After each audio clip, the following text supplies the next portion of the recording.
Hello and welcome to episode 239 of the Random Channel Podcast. I'm Jason. I'm Angel. I'm Kevin. And we're calling this episode Blockbusters due to two games that involve a whole lot of blocks being busted. Super Mario Bros. 35, which we'll have impressions of here at the top of the show, and Super Smash Bros. Ultimate, specifically because of the newly announced fighters of Steve and Alex from Minecraft, which we'll be talking about a little later in the show. And I'm pretty sure you can imagine how much we have to say about that. Plus, we're going hands-on with the upcoming Switch version of Pikmin 3 Deluxe, discussing a whole wave of DLC news beyond Smash, with the likes of Mortal Kombat 11 and Pokemon's Crown Tundra. Later in the show, we're going to have a discussion of recent gaming documentaries, High Score, and Console Wars, which, now that I think about it, one's a movie. I guess that also kind of fits with Blockbuster. So I guess we have three things that are Blockbusters. And then we also have Hades, which doesn't fit Blockbuster whatsoever, but it's apparently a very good game. So we have all that. There's timestamps at ramtown.com for those who want to jump to any specific segments. But how's everyone doing? You guys are kind of quiet. Well, we haven't had a chance to talk. You literally are just going through it. Yep. What do you want us to say? Man? Just interrupt you in the middle of it? I mean, that's how it normally goes, so yes. No, but how what have you guys been playing lately? How's everything going? Counts as abnormally quiet. Yeah, it's just the right amount of quiet, personally. Okay, so it's a good amount of quiet. I'm going to show you quiet. I hope you don't, because one of the games we want to talk about that I know you're playing too, Angel, is Super Mario Bros. 35. How are you liking it, or am I going to be talking to a wall? Looks like you're talking to a wall. It looks like it. All right, well, how do I like it? Thanks for asking. Well, let me tell you. Didn't ask. I asked myself. No, but it's interesting. I think, Angel, how much time have you actually put into it, like, silence aside? A couple hours. What's your initial read on it? Because it feels like a game that it doesn't explain itself very clearly at the start. You know what I mean?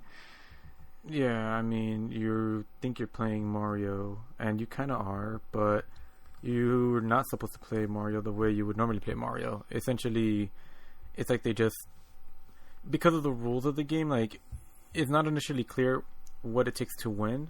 You might think, okay, maybe it's whoever gets the furthest.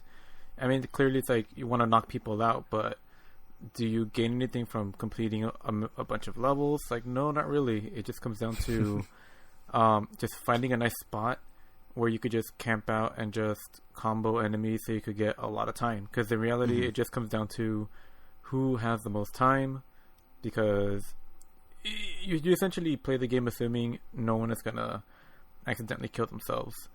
Because if you do, then you're going to be wasting a lot of time and you're not going to really win. You want to have the most amount of time, because to when there's I think 5 people left out of the 35, the timer speeds up. So it goes I think twice as fast. And essentially the idea is that at that point you're losing more time than you're gaining, even if you're comboing. And depending on some of the circumstances, because in this game, anytime an enemy is killed, it goes to an opponent screen. But I've also noticed that sometimes you don't want to kill enemies, because if your opponent has an item or is just positioned in a level where they could literally just jump off of every enemy back to back pretty much for infinity, then you're pretty much giving them the win, because then they could either keep killing enemies and then it just causes a long stalemate. It seems like, if anything, the first half the game is just kind of ignoring and just playing the game a little normally while there's over 30 people, but then the last half, which sometimes takes longer than the first part. I don't know, it just feels like a different game. I don't know. It's weird. I think what struck me most when first playing it, you kind of hit the nail on the head, is that there are similarities to Tetris 99. It's the same developers. It's using the same rough shell of the game, the layout, the target menus, people the same way, exactly. But with Tetris 99, all you're doing is playing Tetris as you always have. The only difference is the garbage blocks go a bit more willy-nilly. You can strategically choose who to hit with garbage, but at the end of the day, you're still playing Tetris. You still have the same Tetris mechanics. The really good Tetris combos and strategies are effective in Tetris 99. Yeah, but with Mario 35, kind of like you're saying, if you're playing a traditional Mario game, if you're just, you're saying, the first half, you just kind of walk through it like a Mario game. If you do that the whole time, you're not going to win. You can't really, and then the logical thing would be, you speedrun it. Because that's how, competitive Mario has worked up to now. But no, it's not really that either. It's this weird thing where, the emphasis is pretty much, like you're describing, around not necessarily clearing levels, but like strategically trying to go after enemies at the right moment and then collect coins to ensure that you have your item rotation block ready when you need it. Like if you just waltz through it like a normal Mario game, it doesn't work.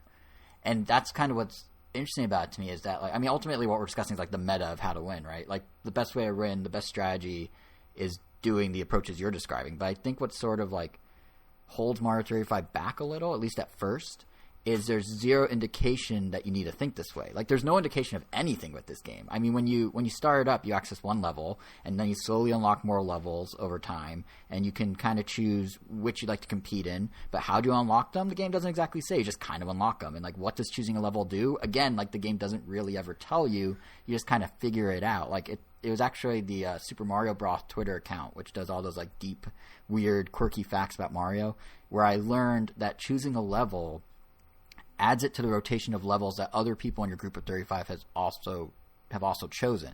And from what I can tell, it seems to only match you with folks who choose that level or lower.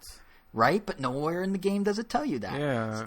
So what it means, though, right, is that there's a bit of like a shuffling playlist anytime you play of the level you chose and anything earlier than that, which sometimes the levels you can get vary even if you choose the same one or not. Like I'll often do level 2-3, which usually gives me a starting point of level 1-1, followed by 1-2, then occasionally the castle, like 1-4, rare occasions a water level. And for me, I found a strategy that works with that. Like my strategy becomes a loop where I do level 1-1, I go 1-2, take the warp zone back to 1-1, go back to 1-2, and just keep looping and just keep plowing through enemies with a fireball as much as I can. And that becomes like a weird war of attrition sort of way to potentially win, where you just keep grinding the clock, and then ultimately you might outlast other people if they make mistakes. And it might not be the best strategy. It could take way longer to win. And even then it boils down, like I was saying, to like the clock running out. Whoever happens to stomp on a Goomba for a 2 to 3 second time boost in the last couple seconds there, instead of doing a fire flower for a 1 second time boost, ultimately is going to win, which is a silly way to decide a winner.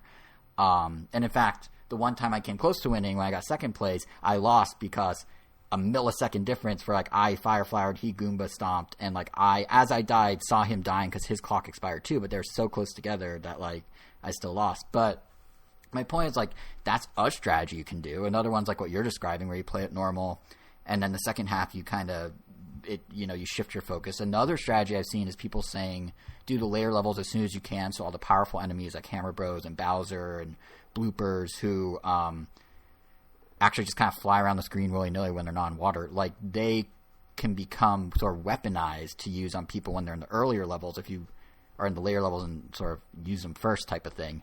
So like there's always different ways of doing it, but I kind of feel like the game doesn't really tell you anything. Like you sort of you learn all this through experience or through reading things, but the game when you go in, there's no indication. You can't just play it like a Mario, and I think that might actually turn some folks off to it because it's really like there's like a disconnect almost, Yeah, I mean, yeah, I could see that. I mean, I don't really see that as a downside. I mean, at least not that big of a downside, because any game where, I don't know, it seems like it'd be kind of exciting to figure those things as you go and almost feel like oh, cool, I'm going to use this strategy against people because they haven't figured it out yet.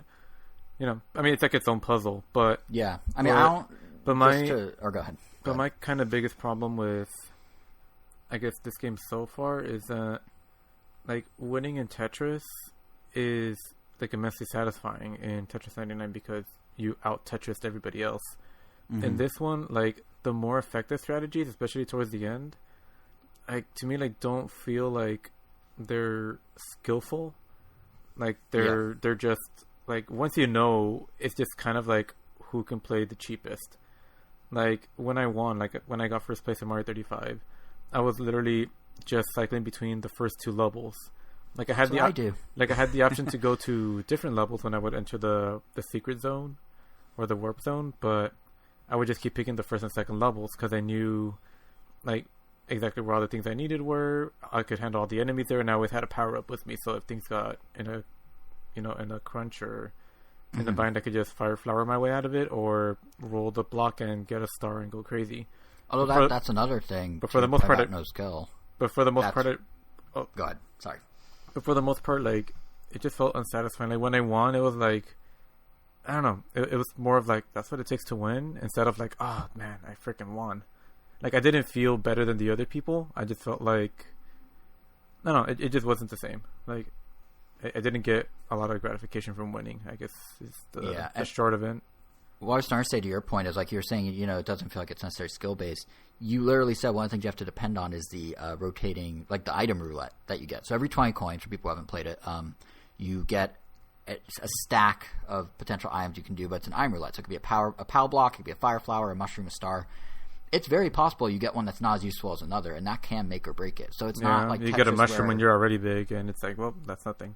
Yeah, and like the thing with Tetris is obviously the blocks are randomized too, but there's always a way out in Tetris. With this, it's like a mushroom that's on top of your already existing mushroom literally does nothing.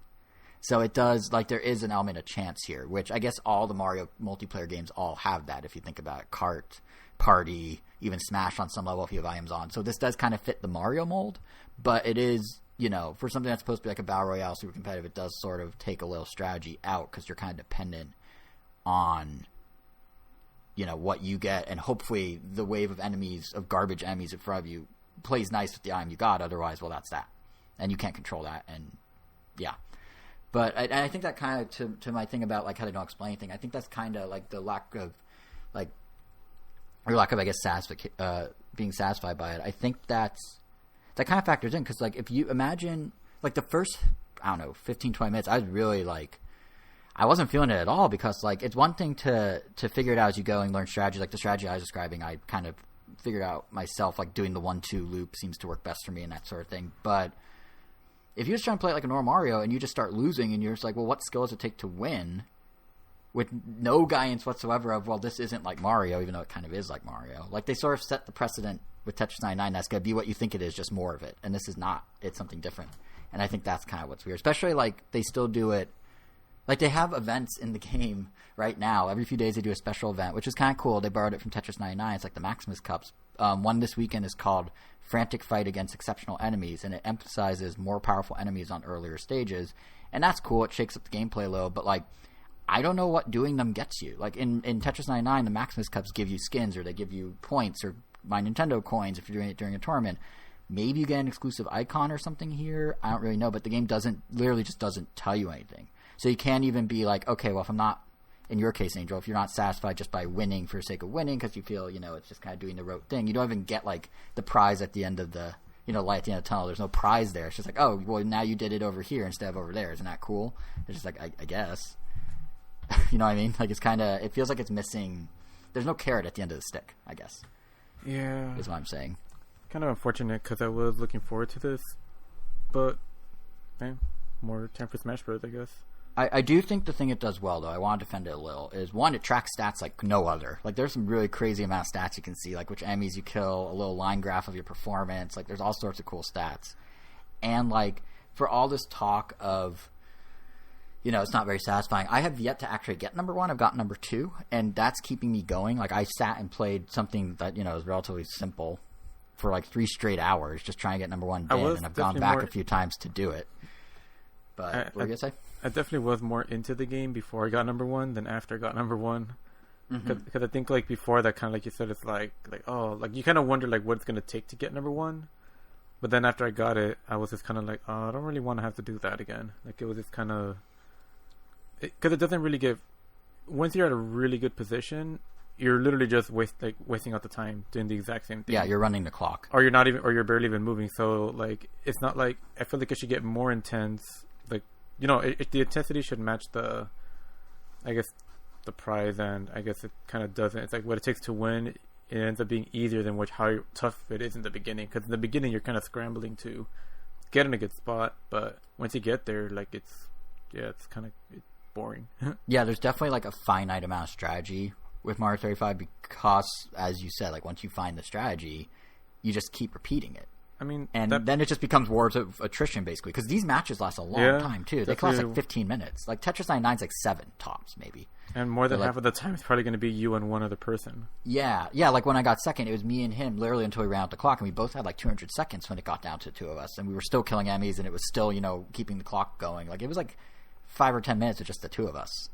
And that's just kind of odd, because at that point you're just like, well, can I win or lose? Like, you don't want to lose because you're so close to winning, but how long are you going to sit there and rotate through world 1-1 and 1-2 over and over and over?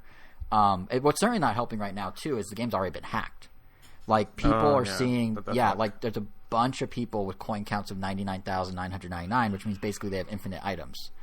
And when the coin count dictates your iron roulette, which dictates if you win, kind of sucks. But I do think, hacker thing aside, and hopefully Nintendo squashed that. They've been taking down YouTube videos of people doing hacks, but they haven't, I don't think, blocked the root hack yet. But ignoring that, I do think the limited strategy of Mario 35, like maybe this kind of gives Nintendo the out for why it's a limited time event of a game. Like, it's it's very possible that as they were building this out, they too sense it doesn't have longevity in a traditional sense. It's kind of like you're going to try for a bit. It's sort of like a marketing tool. It definitely was fun for a bit. I thought it was going to be... Because, I mean, Tetris 99, like, because you really are just playing competitive Tetris, and Tetris in and of itself, for the most part, never really gets old. I mean, Tetris still being around is kind of a testament to that. But, so I was kind of hoping that this would be the case for Mario 35, that it'd be like a game that could easily survive forever. And I was even like I remember we had this conversation where I was kind of bummed out that it was only going to be available for a short amount of time. But after playing it, I'm like, yeah, like I'm probably done with it sooner than but at least I'm glad I was able to try it though. So yeah, and to kind of echo what we were talking about when Mario 35 was first announced, and the concerns about short-term games and like limited engagement, shall we say. This does make me kind of hope. I guess I wish I was upset that I'd be leaving soon. Yeah, like the fact that you feel this way makes me think maybe, like, I still have hope that they're going to rotate in other games after this one's done. Like, if they did other NES games in a Battle Royale format, that could be really cool. I know, Angel, you and I were talking about this with a friend the other day, but Nintendo's in this really unique position where they have all these classic IPs with classic gameplay that's so simple and so understood, and it seems very easy for them to remix and reintroduce them in different ways. I mean, literally the NES Remix series, right? And they're doing it now with Mario 35, and if they keep going down this road, it's kind of a value add for Switch Online, maybe even combine them and do like a NES Remix Battle Royale at the end of this or something, or package it up in some way. Like, that's a cool, presumably relatively affordable way for Nintendo to do some fan service, offer something new and exclusive, and kind of keep us from getting bored. They might see there's not a lot of depth here, so then maybe it's not... Maybe Mario 35 isn't a one and done. Maybe it's a part of a series, and we just have to see what comes next. And I think signs point to Nintendo maybe doing a little more of those types of engagements, because if you look at the game trial program they're doing with Switch Online, that went from being once in a blue moon to now what appears to be a regular occurrence. I mean, Disgaea 5 wrapped up on the 29th of September, and now 2 weeks later, Nintendo's going to be offering for a full week Overwatch for free for all Switch Online subscribers from the 13th of October to the 20th.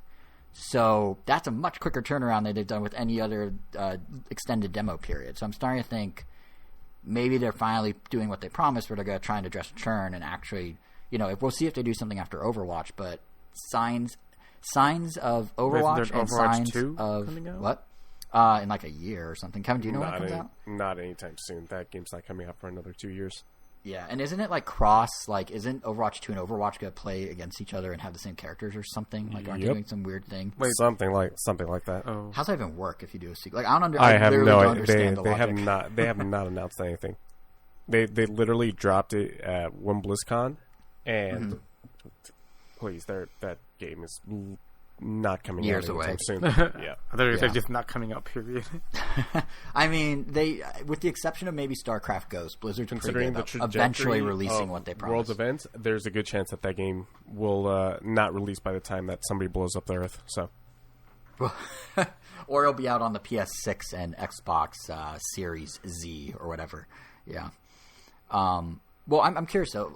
Speaking of Overwatch, because I've never actually played it. San Kevin, Francisco Shock just won the Overwatch League champions a couple of days ago. What are they? Back-to-back champs. Is there like a trophy for that? I imagine. Yep, like there is. Is there a trophy for nice looking trophy for that game? Is there a monetary prize too, or is it because it's like a professional There is a league? monetary prize. $1 million. I think you are right. Lucky guess, Angel. Or did you know that? Wow. Let me see. Who would I say won? The Shock. Yeah, the Shock. The season's playoff. $1,500,000. $1,500,000. $1,500,000. 1.5. $1.5 million. Okay. Not 1.05. So one, congrats Congrats to to the them. shock. Yeah. Two, I know you play on PC, Kevin, right? But have you heard one way or another, is Overwatch on Switch good? Like, if I wanted to try it and I only have a Switch, would you say it's worth it? Or do you think I'm going to get a really new Yeah, I mean, experience? if that's the only way that you can play it, sure. It's not the best way to play it. I would go as far as to say it's the worst way to play it, but it's still a very good game. I mean, I guess if your available options, it would be the worst. I don't think it's available for mobile, but I mean, it sounds like most people in general would try to stay away from using a controller no matter what. Yeah. Do they do crossplay?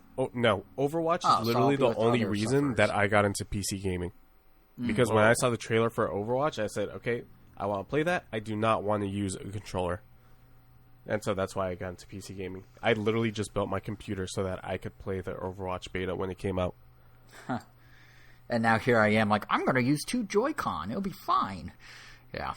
I mean, like I said, I'm sure it'll be fine. It's Overwatch. I feel like is like pizza. Like it's like cold pizza. You know, it's okay. Yeah, cold pizza is still fine. It's not the best way to experience pizza, but it's still pizza. You know, it's better than no pizza. Just don't enjoy it. It's better than no pizza. Yeah, exactly. So, do you? Great analogy. Do you think? Like this is when we were talking about like how you play stuff on PC, it dawned on me. Do you think they positioned this for right now because they thought Apex Legends was going to hit Switch right now, which is what originally EA was kind of hinting at? No, I don't know why they would do this. Oh, did they get baited like Sylvester Stallone? Like Sylvester Stallone? He got baited? Into taking the role of no, what was it? I think it was Rambo, because Arnold Schwarzenegger was publicly saying that he wasn't interested in the role, just so that someone else would take it. And well, I think it was specifically so Stallone would take it, because he didn't want to do it. And he was just saying like, oh, he wants the role, but he might not be able to do it, so he just jumps on it. And yeah, and that's, I guess he kind of helped his career, but he essentially tricked him into doing that multiple times for multiple roles. That's there's interviews. I never heard that before. That's funny. It's kind of funny that that was an actual thing, but apparently they really don't like each other. Interesting. And they're both in the same game, technically. Which we'll get to in a little while. Yeah, Mortal Kombat. But, yeah, I don't know. It just feels like the timing of them now being like, hey, Overwatch, come check it out. Like, it should have been roughly, they said fall for Apex on Switch. We're in fall. This is fall. It seems like they were kind of lined up. It's the first year anniversary of it being on Switch. Oh, that makes more sense. Wow, okay. Jason. Yeah, I thought you were dates, man. Theories. I thought I was too. I'm so disappointed. Oh, Calendar Man. There we go. That's an actual DC villain who I guess his ability is knowing what happens in any day. I don't know. I thought you said annoying, not knowing, and I was like, wow, rude. No, just knowing. His ability is he's annoying. Jason, that's you.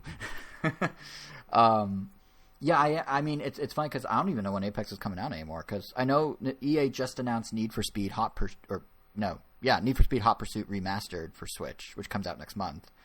But Apex is just somewhere. But I guess we have Overwatch for now. Weird tangent. Point is, I think Mario 35 might, become a season thing, and there'll be different games. But we shall see. Kevin, have you played it? Why are you not playing it? It's free. Does not look interesting to me. I'd rather play anything else than that game. Especially after Nintendo took down that Mario Battle Royale. Oh yeah, there were stories about that. It looked infinitely more interesting than this game to me, personally. So that one, for those who don't know, that one is basically Mario 35, except you're not in your own worlds playing one another and sending garbage ammies back and forth. You are all in one world playing at once, right? Yep. Yeah, that sounds cooler. Yeah, it does. I think it's a lot more and that kind of goes back to what I was saying about I feel like Nintendo's just gonna rotate these games. They're doing minimal, here's our IP, here's our engine, just run with it to just pump out new stuff, because that one would be very hard to build on top of Tetris 99. This one was very easy to build on top of Tetris 99, I would imagine. So, something like the Battle Royale. Although I did see there's a whole brouhaha over, I guess someone's claiming Nintendo stole the idea from that other one.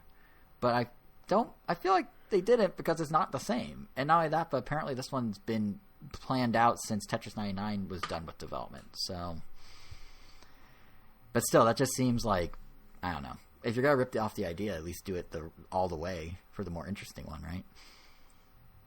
I mean, well, they're both battle royales in a sense. I'm sure Nintendo didn't want their battle royale to be outclassed by a different one, by a fan-made one, no less. Right, but opposed to them like ripping it off.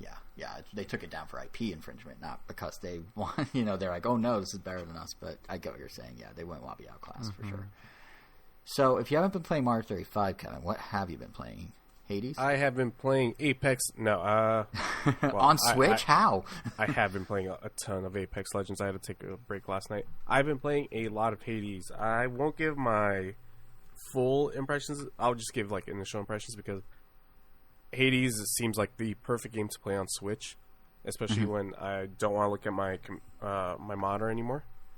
Just have it, while laying in bed. So I'll give my full impressions once the Switch version has cross-save compatibility, which they said should be out by the end of this month. So hopefully, by basically next episode. Hopefully by the next episode. You never know with how COVID will delay things. True. But yeah, man, this game is a lot of fun and is giving Final Fantasy VII Remake a run for its money as my favorite game of the year. Wow. Really? Good. Damn. Wow. Yeah. So it's just really, really quickly, it's a roguelike. Unlike a lot of other roguelikes that I've played, Splunky has also come out, and I've been playing a lot of that too. Splunky 2. But that roguelike is very just, you're doing multiple runs to see if you get to the end, to see how high you can get your score. This one is very story-based. It's almost like a visual novel when you're not doing the roguelike parts, the gameplay parts. So you are playing as Zagreus, the son of Hades, who is just trying to escape the underworld. And so there are multiple weapons that you can choose from that you unlock as you progress. And you're just going through randomly generated rooms. Kind of like if you've played Doom, you'll know what these rooms... You're just going into rooms and there's multiple enemies. You clear the enemies and then you can usually take... you'll go through a door, or you'll pick from 2 doors, and each door will tell you what the reward will be once you complete that room that you go into. And so it gives you a lot of flexibility of like, do I want more health or should I go for a power-up? And so that's essentially how you're building your character. Sometimes you will get builds that are overpowered right from the start. As soon as you enter the roguelike dungeon, you will get a power-up, and the power-ups are almost always based off the other... Are they Greek gods? I think it's Greek. Isn't it all Greek themed? Yeah. Yeah. I mean, Hades, for one. I mean, Hades. Yeah. Okay, yeah. I didn't know if they were Greek or not. But, so, like, you'll have Aphrodite as one of the gods who will give you a power-up. And her power-ups usually involve getting enemies to become weak so that their attacks don't hit you as hard. There's the god of wine, Dionysus, who will, whenever you punch somebody, they'll become drunk, and drunk is just a different word of saying poisoned. You'll have Ares. Ares will just make you much, much stronger. So, and then sometimes you'll get lame. I find Aphrodite's her power-ups kind of lame, considering that obviously you don't want to get a hit. So what's even the point of having being able to weaken other enemies? But regardless, the art style is very cool. I'm having a lot of fun with this. Like I said, these are just initial impressions, just because I still want to play this on Switch. I'll save the whole rigmarole for the next episode, hopefully, or maybe I'll just cave in and buy it on Switch, just because it feels like a really comfy game to just play in bed late nights. Especially if it's part visual novel. That seems so perfect to like curl up with, kind of like a book. Yeah, exactly. Yeah. But like I said, I'll get more into the visual novelness of it next episode. It sounds promising, and everything I've been seeing online is like even people that don't like roguelikes are like, "Oh, this is great." So, yeah. So I'm very curious to hear what you think of it once you have it running on Switch, and hopefully for cross save and all. Very excited. That's cool. Speaking of things that we don't have full impressions of, Angel, you've been playing Pikmin 3 Deluxe, or at least the demo that just came out. So how's it compare with the Wii U one so far? Okay, you played past tense. How is it? I don't know. I mean,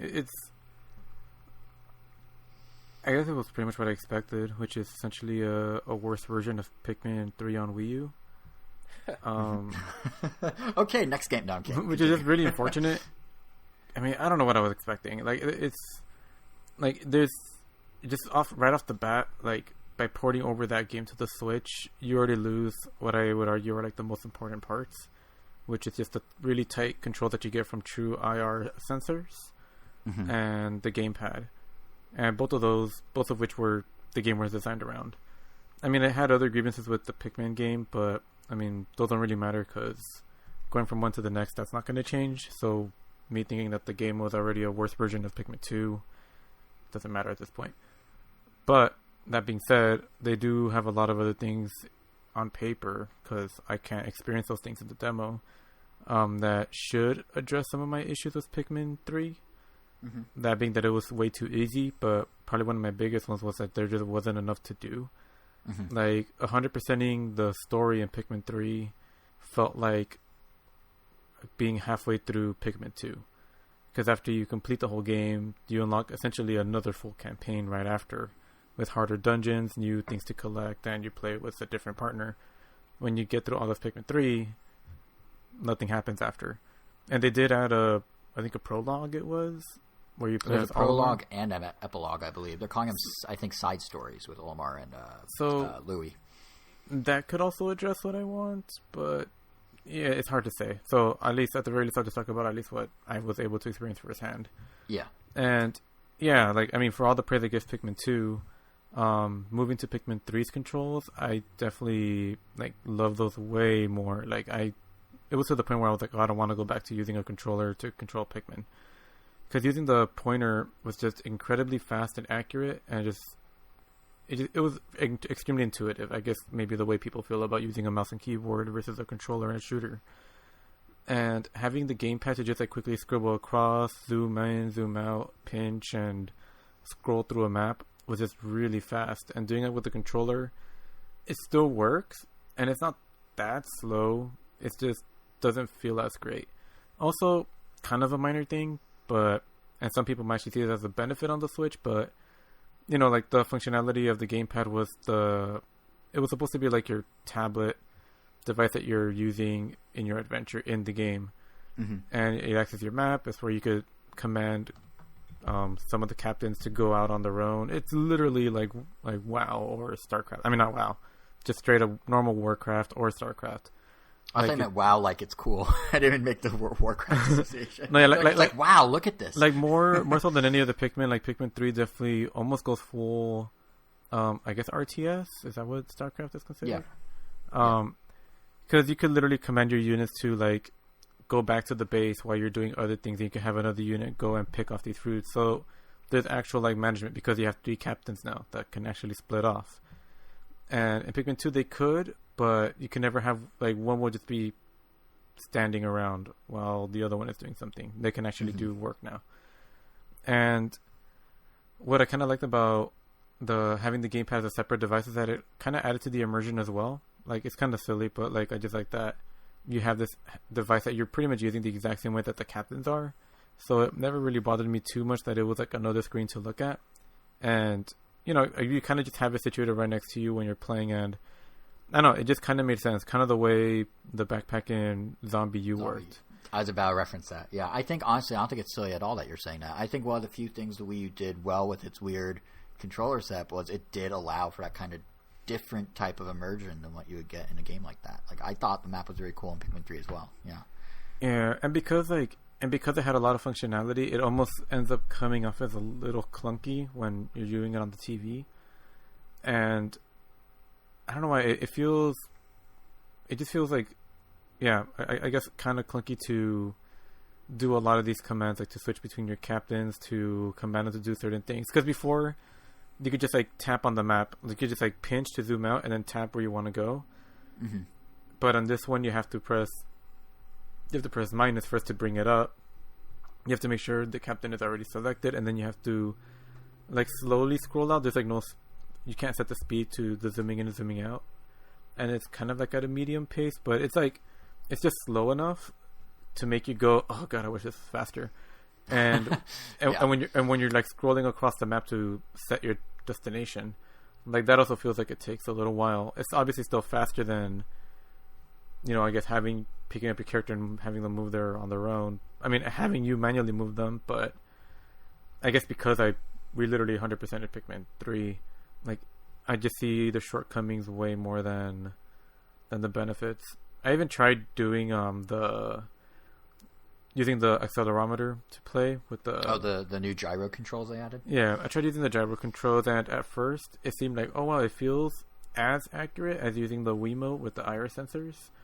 Mm-hmm. And it was great for a little while, but then because the other controls aren't fully, because you're still holding a singular controller, like it gets really weird really fast.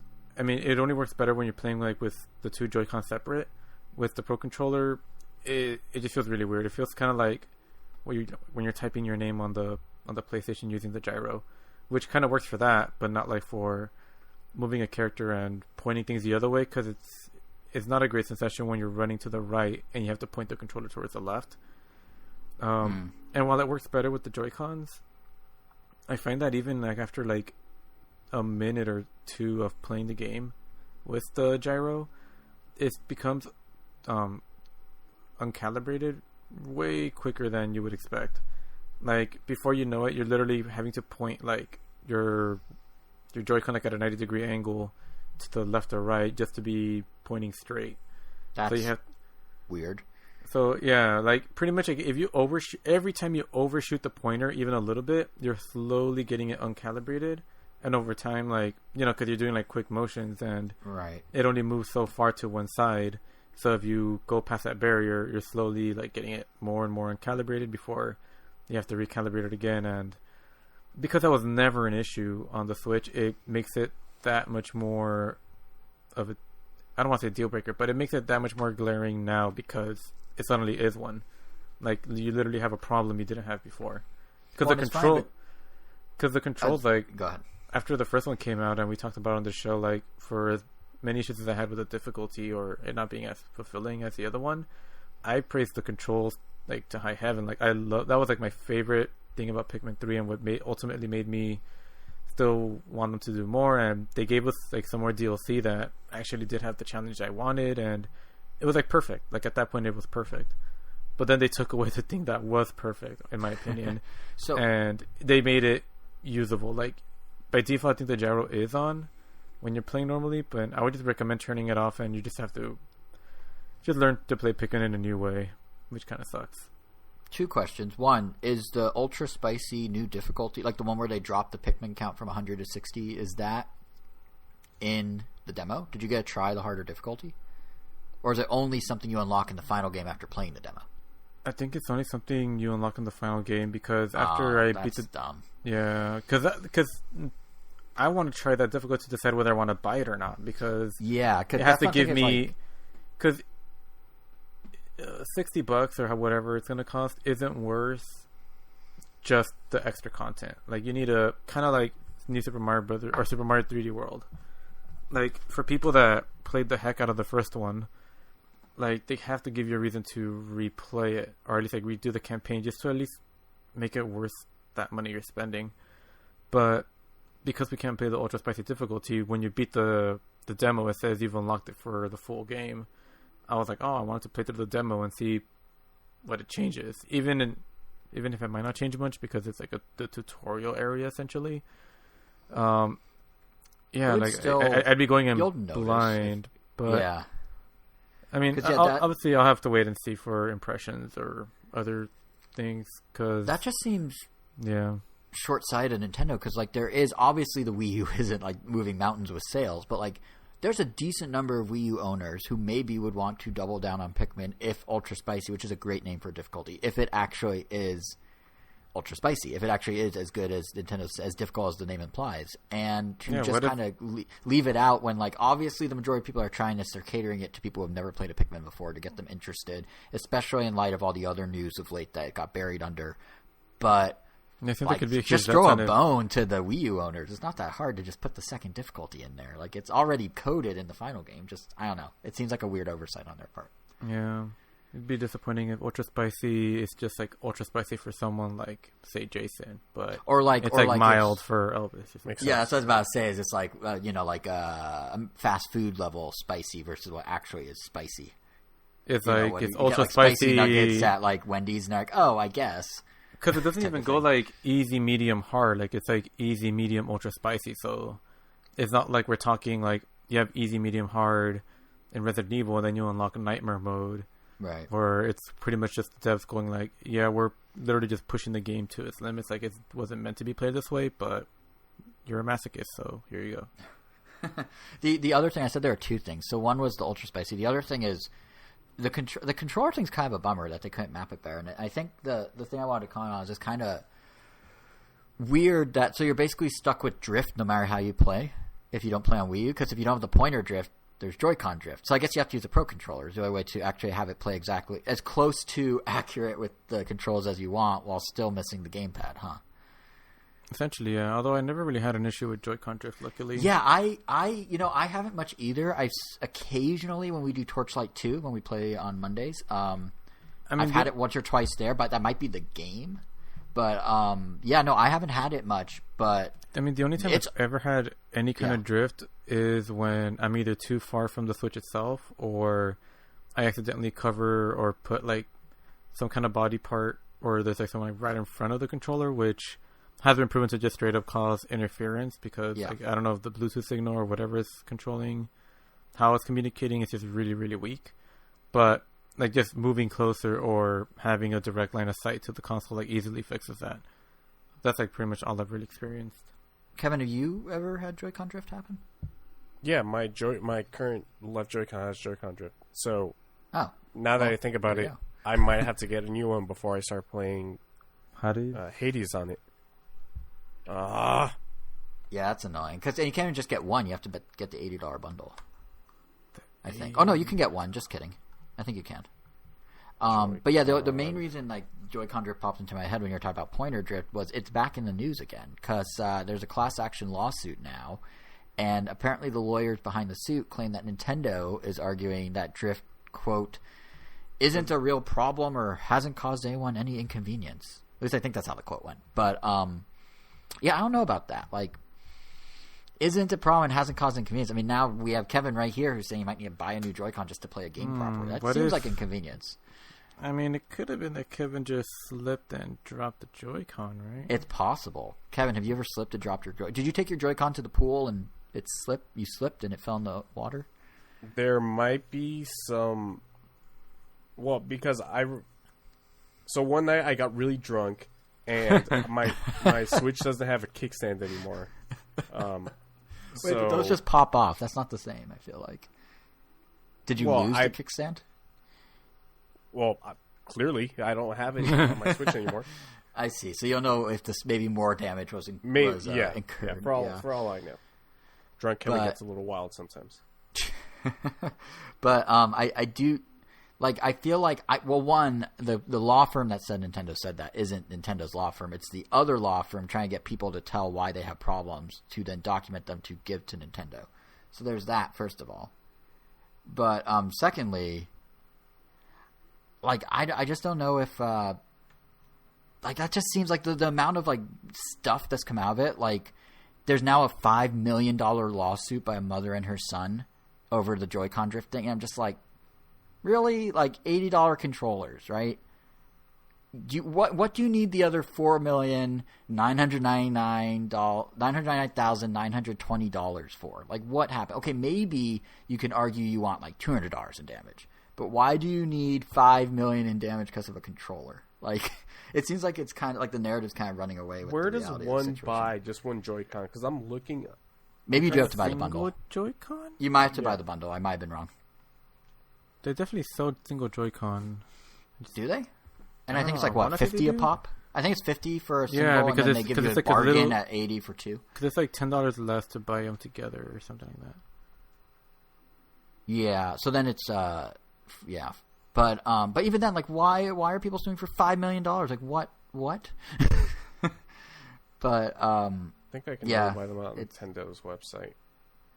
All right. Well, I mean, you can always just, if you want some different colors, you can always just get an excuse to change up your Switch and get like the purple and orange or something. Waluigi. Wow. Let's just let that wah linger for a minute, shall we? No, but yeah. So Pikmin 3. I guess pointer thing aside, I guess we'll see what impressions say, but it's not the greatest hands-on. It sounds like, which is just a little disappointing. Because I do think like the takeaway I got. I don't know if you guys watched Nintendo's Treehouse Live presentation this past week. Oh no, I was protesting it as it was going on. Wow, I'm glad you stood up for what you believed in, Angel. Mm-hmm. I don't know what it is that you believe in, but I'm glad you stood up for it. But yeah, I was like, I had it in the background, so I was like half watching. But I was really, they do seem like they are putting effort into this port. I mean, the controls are a step down, but you talked about the side missions already. Like they have drop in, drop out local co-op, which is kind of cool. The return of Piclopedia, which remains like one of my favorite parts of Pikmin 2. Just the writing in that, like this does seem like a genuine effort. Which does make it just that much sadder that, like, the controls aren't up to snuff. And as I said when the game first was announced, there's no online for bingo battles. Like, there's just a chance for me to vent again about it. Because, like, if Mario 3D World can add online for its Switch port, I don't see why Pikmin 3 cannot. Mm. And it's funny because I had that exact same impression of Pikmin 3's Treehouse Live co-star, Hyrule Warriors Age of Calamity, where everything they showed looked like so much effort was being put into having it feel like a true companion to Breath of the Wild. You can, cook and do recipes to buff your character. You can go scale Sheikah Towers and use that to see a whole map of Hyrule, just like in Breath of the Wild, even though the game's structured very differently than Breath of the Wild. There are Koroks that are hidden all over levels. Like, really, I think the only thing they're not mirroring is weapon breaking. Like, that's not a mechanic in Age of Calamity. Your weapons are your weapons, and that's it. And yet, like Pikmin 3, here's an opportunity to make something online. No online multiplayer. Which, for, I guess, Nintendo-themed Warrior spin-offs isn't that crazy, because I don't think Fire Emblem Warriors had it, and I know the original Hyrule Warriors didn't have it. But for Warriors outside of the Nintendo spin-offs, like for the core Warriors games and other spin-offs that aren't Nintendo, online's somewhat standard. And if Nintendo's wanting to like keep people engaged with Switch Online, I feel like having their big flagship holiday game support online like its mainline entries do would have helped. I don't know, especially now people being more distant. It just seems like kind of a missed opportunity. I admit I'm nitpicking about both. Like, they're not required to give us online, but I just found it kind of odd that, like, the through line of Treehouse Live for me was, look at this cool game, but it's missing online play. And look at this other cool game, but it also doesn't have online play. So, yeah. I mean, I guess I don't know if that even, like, would that make or break either of those games for you guys? Like, if there was online, like, if you could do co-op in Pikmin 3. Well, I guess you play with your brother, so probably not for you, but, like, Kevin, like, Hyrule Warriors. Like, if you had a buddy you could play online with, would you buy it for that? Am I just being crazy? I think you're just being crazy as always. Okay, fair. You know what? One thing I'm not crazy about, though, is they are definitely treating online weird. Like, whatever the logical mindset Nintendo's doing, Capcom's now hopping on, too, because, here's a weird one. Monster Hunter Rise will not, in any way, shape, or form, have voice chat. Which is oh, no. A little weird. Whatever will they do? I know. I mean, you can, like, use Discord or use something. Discord. You can use Facebook Messenger. Obviously, Angel, when you and I play online, we use those. But I'm just thinking, Smash Brothers technically have voice. You can communicate through voice online, but I mean, we still use Discord. If anything, that seems like a plus. Like, just don't waste your time. Well, that's my point. It's not a waste of time. They just hook into the Switch Online app. The technology's there. They're saying they can't comment on hardware. Yeah, but who's going to use that? I've yet to seen a game that uses the Switch Online voice features well. And I'm afraid of that. I guess what I'm saying is, didn't the other Monster Hunters have online voice chat on Nintendo platforms? I guess it did, but no one would ever use it. All right, I guess if they have data showing that no one uses it, but it just seems like... Because the few times I played with voice with some friends, we would always just use Discord or something else. Even if the game offered maybe they're just assuming that. But I don't know, it just seems like a weird... Like, the app's right there. I know a lot of people don't use it, but Nintendo keeps saying they want to bulk up Switch Online. Have your games that are your flagship games that you're co-marketing be at least compatible with your app. Give us like, some weapon tracking or something. I don't know. Or something. Like, I mean, I'll be honest, I do use the Switch Online app for one thing. I use it when we're playing Splatoon, Angel. When you and I are playing Splatoon, I have more often than not checked that thing to see the map and stage rotation. I mean, the map and mode rotation. See, but that's the only thing I use it for. Purpose. Yeah, so like, why can't Monster Hunter use it for something? It just seems, I don't know, another kind of weird decision, I guess. Mm-hmm. But I feel like this, unless you guys had anything else you want to talk about with what we're playing, I feel like this does kind of bring us to the news portion of the show. We've been kind of drifting that way for a bit here. And the news has its own kind of through line, separate from the online woes. The past couple weeks, I feel like a lot of the news has centered around one big thing, which is DLC. Like, it's not even news, it's just like a DLC digest. Like, all the news is DLC this episode. And the biggest of the bunch, the place we've really got to start, is, of course, the 7th Fighter Pass character for Smash Bros. Ultimate, half of our episode's namesake, Minecraft Steve and Alex. Angel, you're the Smash expert. What was your initial gut reaction to it? It was definitely more of a like, whoa, they actually did it. I was about to have to censor myself. Those crazy sons of guns actually did it. Sons of guns. I mean, I don't know. I played a lot of Minecraft since it first came out, like almost 10 years ago with my brother when it was still like in beta. So we have like a long history with it. So he always seemed like someone I would like to see them try to put in because of how weird he would be, and he is as weird and as interesting as I thought he would be. So I'm personally very excited just to check him out. What about you, Kevin, as someone that's just kind of adjacent to all of it? Was this one of the ones that was of more interest or less interest to you? I've never wanted to see Minecraft Steve in Smash, and now he's in there. And before, I'm sure I would have hated it. Now it's just, I don't care. Just whatever. Put whoever you want in there. But I mean, Michael Joker J. Fox from American Werewolf. If he can make it, then yeah. Teen Wolf, my bad. Just put it in there. I do think, because also I feel like, or yeah, go ahead. Like, besides of all the DLC characters that I've gotten so far, like Minecraft, I mean, well, I feel he's one of those that just like makes a lot of sense because he's already had like a pretty, Minecraft in general has had a huge presence on Nintendo, like being one of the best selling games on the Switch, having a special edition 3DS like made for it, or 2DS, having Mario in it, having its own Mario edition, like that one, like I could see it's almost like oh, I'm surprised this game wasn't put in sooner or was put in after some other characters. Like, as interesting of a pick and as awesome as a precedent is set for the rest of the DLC, for better or for worse, looking at you, Bylus. Like Joker's first reveal and general inclusion was one like shocking because it was like a crazy third party, but also because him and Cloud specifically feel like, and Snake you kind of argue because he has had some twin snakes and whatnot, but both of those characters in particular feel like they have no business being in Smash Brothers whatsoever. Like, they definitely feel like they were just kind of there to be shockers. The other ones, I feel, have like. well, yeah. I mean, slander. No, I'm kidding. No, you're absolutely right. I don't understand why Joker's in Smash. There's very loose connections there. You could argue, oh, there's a Persona game that Joker's been in on 3DS, but it's not even like a mainline Persona game. Yeah, I think everyone else. The only Persona game we are getting on the Switch is a spin-off. Yeah, like definitely like it feels like everyone else like at least has some kind of like legacy with it, and like actually going back to Snake, going from like you could argue, but now the more I think about it, the more I'm like, oh wait, no, like he literally started on the NES, and he had like that upbringing there, and like King of Fighters, Terry, I mean, he was kind of there, not really, but I mean, I guess all those like hamster games, I don't. He feels as important, I guess, as like Ken and Ryu, but yeah, like there's, I don't know, Minecraft.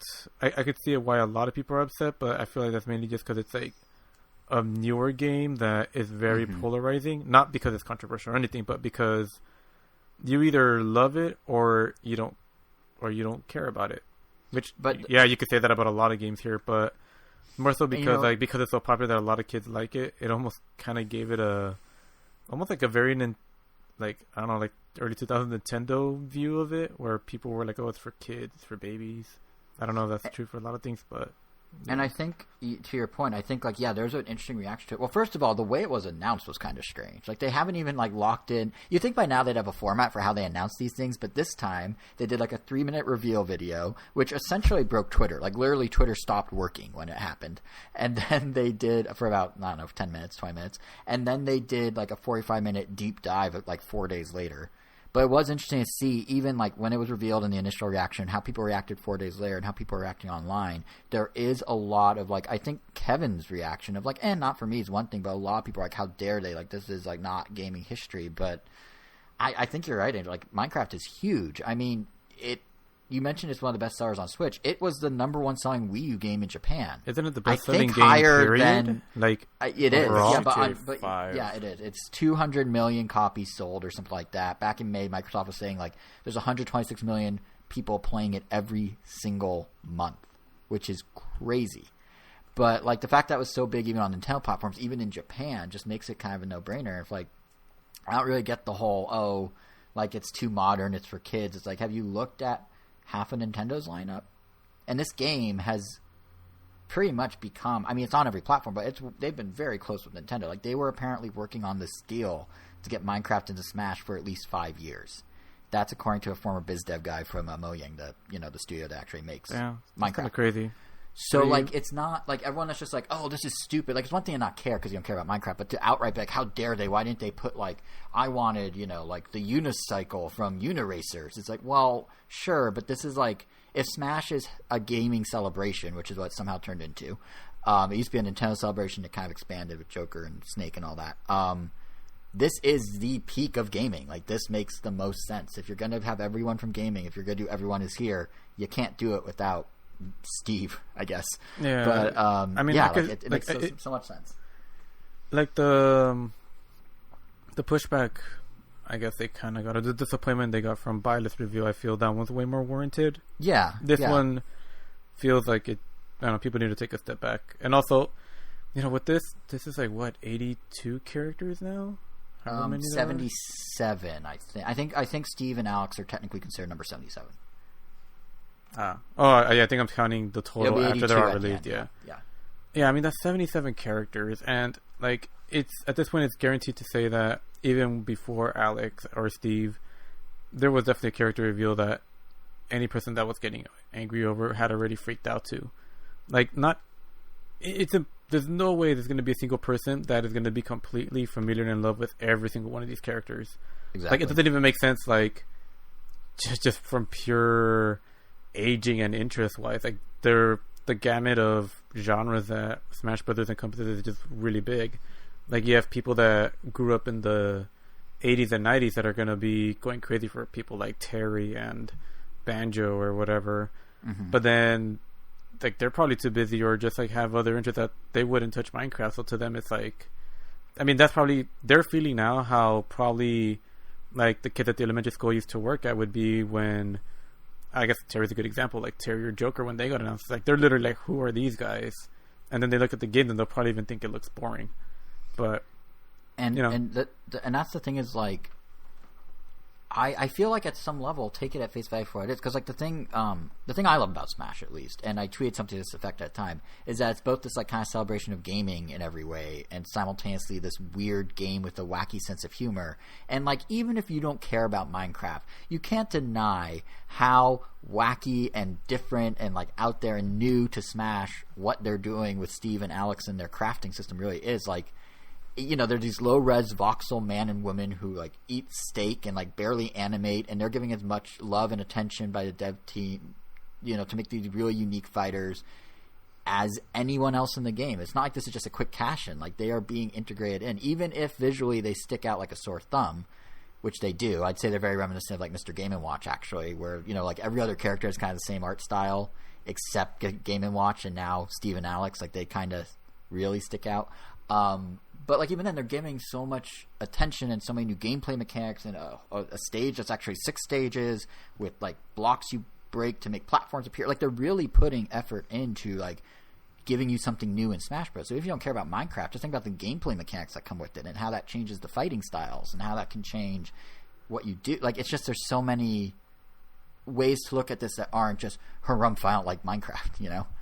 Yeah, I'll definitely hold off on giving impressions on what his fighting style is until after he comes out, because right now, you know, it's too easy to go off the rails and to think that he might be too ridiculous. Also, the things we would want to know the most, at least competitive players, they haven't answered or they haven't shown.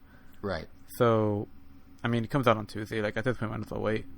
I do think, though, that it is really interesting that they... Like, we don't need to go into nitty-gritty of, like, what, you know, like, is spawning blocks all over the stage going to be OP or not? Like, who knows? You know, is the down B TNT going to be, like, bad, good? Who knows? That seems more balanced, though. But, like, I do think the idea that they brought in the mining system and actually, like, went back and retrofitted every stage to have the different materials mined. You know, you sit there and you press B and you're mining stuff, and depending on where you are, you mine wood, you mine clay, you mine iron, you mine diamond, you know, all that stuff.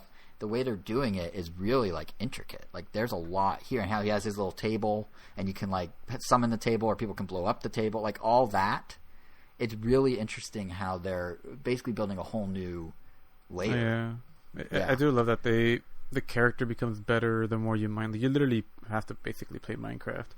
Yeah, in the middle of a Smash Bros. Which is just a testament to just a lot of these, like, designers, even not just for Smash Brothers, but like something like that when I saw, like, Steve's presentation, it just kind of reminded me of when Phoenix Wright was announced for Ultimate Marvel vs. Capcom 3, and how, like, he does revolve around, like, his trial system. He actually has to collect evidence. There is bad evidence and good evidence. You have to get rid of the bad evidence, and once you have 3 pieces of good evidence, you have to throw out an objection at your opponent once you have the 3, and then once you enter that, you pretty much turn into, like, God mode, and you have, like, a giant finger that you're pointing, and it gives you access to, like, your ultimate move, which is taking them to trial.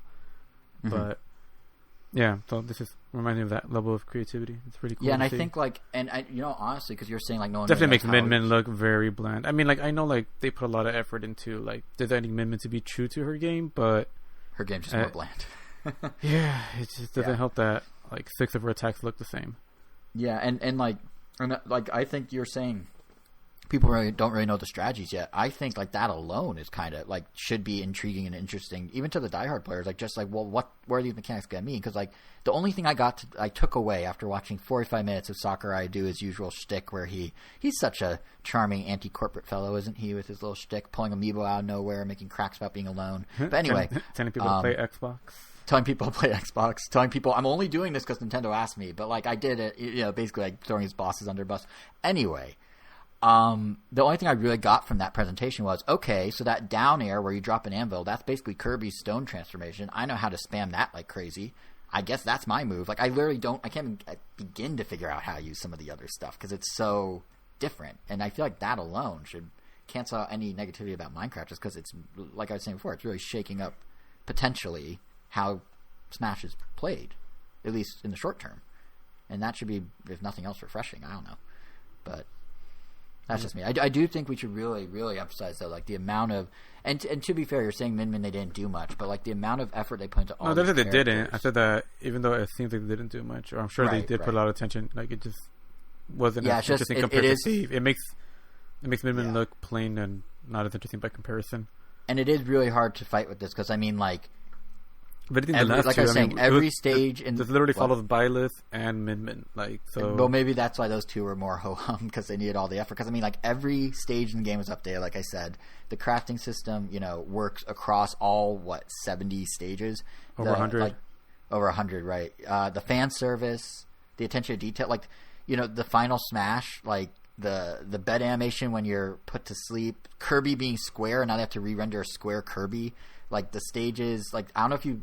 I guess you saw the presentation, but obviously, the Minecraft World Kirby, stage, though, because if B is mine, he just mines stuff. I don't know. I don't know. Yeah, and that's another one that's gonna be interesting. But, like, also just like the stage. I mean, when Sakurai zoomed in on one of the village houses, it was like, look, the villagers sleeping inside. You will never see this, but there they are. It's like the amount of attention to detail is just crazy. So, yeah, I'm very, very excited to try Steve on Tuesday. Obviously, I'm not a very good Smash Bros. Player. I'm not expecting to get a meaningful takeaways, but just to mess with this new mechanic of being able to build blocks and kind of set up platforms for yourself and things like that, like, it's really should be interesting. Should be fun.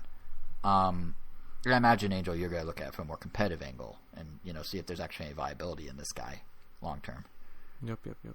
Yeah, but the other Smash news of note is that besides the fact that we're getting 3 amiibo, including Banjo-Kazooie next year, they once again introduced... I got my Joker amiibo. Oh, how is it? It looks awesome. The blue flames coming out of Joker's feet is really, really well done. I wish I could show you guys, but for whatever reason, I can't turn on my webcam. That's odd. Chat. I mean... Oh, well. What's really nice, though, is... Wait, it is working. I can see you. Oh! There you are. Okay, let me turn on mine, and we're going to have to describe in audio form what we're seeing.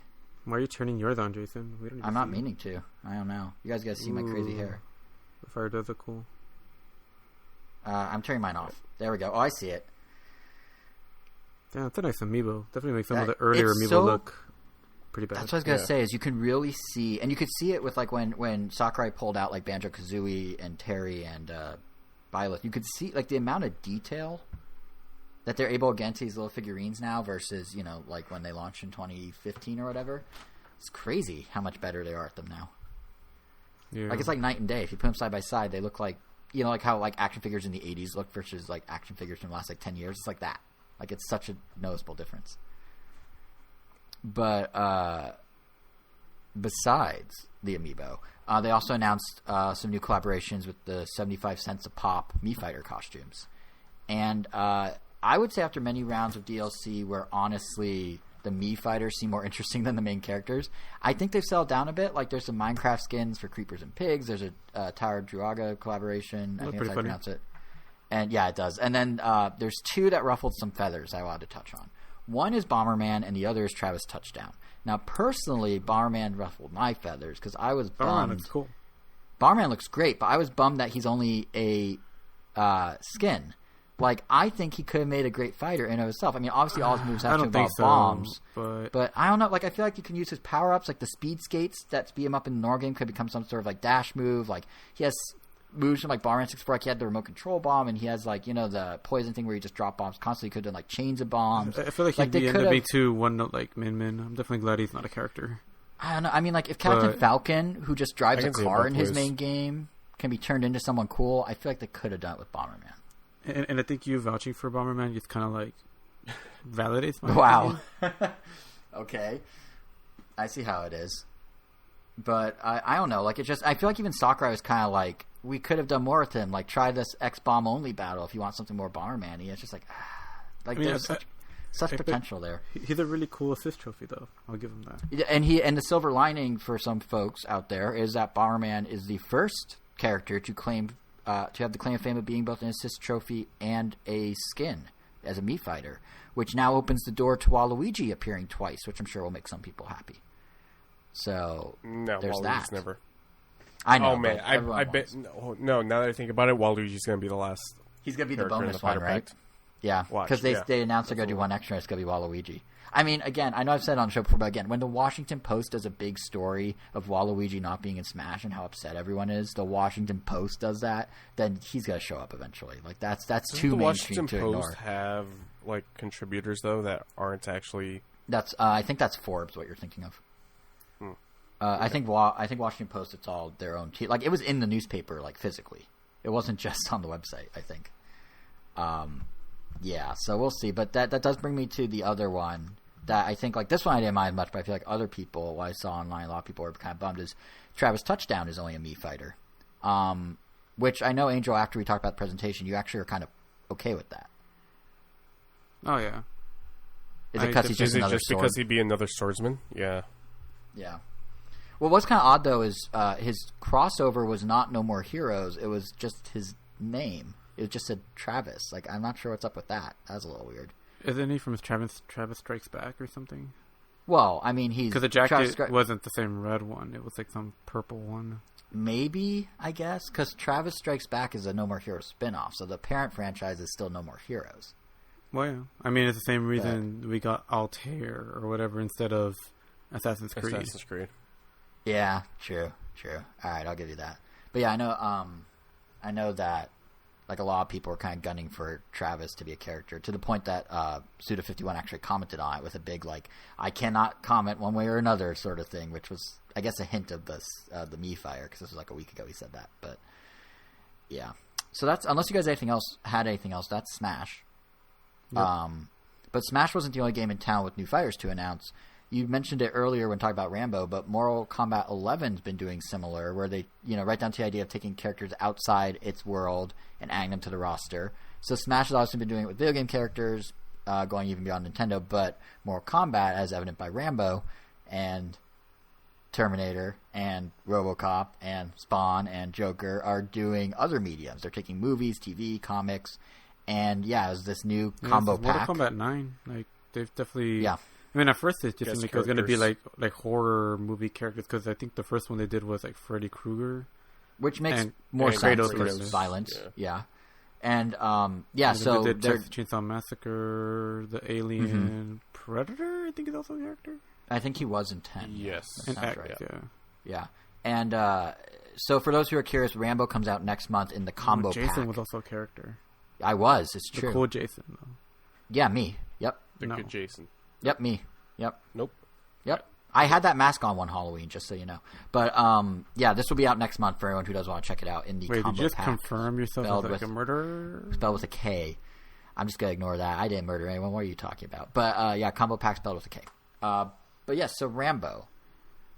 I feel like Angel, you in particular, are a big consumer of a lot of the content these guest characters are coming from. Because like obviously they have the comic book stuff with Joker and the Spawn maybe less so, but like you've been on an 80s movie kick. You just watched Rambo recently, didn't you? So a couple months ago. So like what's your take on them doing on like introducing these sorts of characters into a game like this? I mean, Terminator kind of made sense. I thought that was cool. Rambo seems kind of random. Like, I mean, he is a pretty. I mean, when he's in his killing spree mode, he definitely is pretty ruthless, and I could see him fitting in that sense. But he definitely kind of felt out of place. Like, it felt like, they could have picked someone that, I don't know, kind of meshed with Mortal Kombat more. Like, I felt like Chucky would have been cool, or some other kind of, like, classic horror movie villain. But, yeah, Rambo definitely feels more out of place than, I would say, even RoboCop kind of felt a little out of place, but still cool to see. But, yeah, I don't know. What about you, Kevin? How are you? Are you big on Mortal Kombat or any of these characters? Like, does this move the needle for you at all? You just like watching the trailers and that's it? Yeah. No, not really. I tried to get into Mortal Kombat 9, but I'm really bad at that game. I'm much better at anime fighters than I am to like Western fighters like Mortal Kombat or what? Well, I guess no. I guess I'm more into anime fighters than like traditional fighters like Street Fighter. So when you say anime fighters, do you mean like BlazBlue arena fighters or BlazBlue? Guilty Gear, anything by Arc Sys, honestly. So really, you're into Arc System Work fighters, pretty much. Not so much anime. Yeah, it's the reason I was asking is because I'm kind of curious, and I think Angel was sort of moving in this direction of like with Smash. We were talking about like what qualifies a character, right? And it boiled down to, up to a point, it was their Nintendo presence, and it just became kind of like gaming in general. And I feel like Mortal Kombat, with Rambo and RoboCop in particular, are like, I don't know if they're just like doing a grab bag of 80s icons or what, but it feels like they do start to feel a little out of place. Like Kotaku had this interesting article up the other day about how, and I don't know if I go this far as how they word it, but they're basically saying it cheapens the characters' legacies, which like, we'll link to it for anyone who wants to read it, and we'll have it in the blog post. I don't know if I go that far, but it is odd that these characters of RoboCop and Rambo, particularly Rambo, like they are violent in their movies, but they don't want to be. Like it's a last resort, kind of. Like in Rambo, if I remember correctly, I mean, Angel, you saw it a few months ago. He kind of resents the violence he did, and especially when he kills the one guy the one time in the first movie, right? Like, it's not like he's, like, out there being like, I'm gonna, like, it's about PTSD in a way, isn't it? I mean, he doesn't show that regret. It was just more like, I warned you, and now people are dying. But, yeah, I mean, Yeah, because I mean, the whole like first half of the movie, he's literally just like minding his own business, trying to get through a town, and like the police are just giving him a really hard time, like aggressively so, like to the point that they start like, they throw him in jail. They start kind of like throwing water at him, like kind of like they trigger his PTSD because it kind of reminded him of the torture he felt in Vietnam, and that sent him on his survival mode, and so. And then obviously they get the help from some chief that knew Rambo, and they're like, "Yeah, you don't want to mess with this guy. You don't want to trigger his PTSD." Right, and I guess, and I guess the one I relate to more, having actually watched it with you, Angel, is RoboCop, because like, obviously in RoboCop, the whole premise is like over the top violence, but it's over the top violence, but like, I mean, the dude was put into his robot suit against his will, and then he was programmed to be violent, and then the movie's him struggling with his morality about being violent, essentially. And then, like, I feel like Mortal Kombat's a game where it's, like, the most ruthless killing, the most aggressive. Like, they're all here to kill, and they love to kill. And it's just, like, these two characters kind of don't.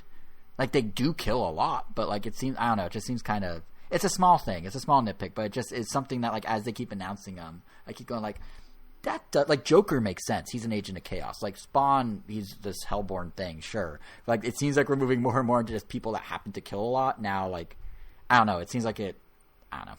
Maybe it's also because their legacies themselves, their own franchises, have made them become more like just generic killing machines. But like the early form of these characters, I feel like wasn't quite so like, I'm gonna rip your spine out and then eat your brain, which is like what Mortal Kombat's all about. So it just kind of butts heads, I guess. But it feels like a cash grab, I guess is what I'm really saying. But I don't know. Maybe I'm overreading it. Or, I mean, dude.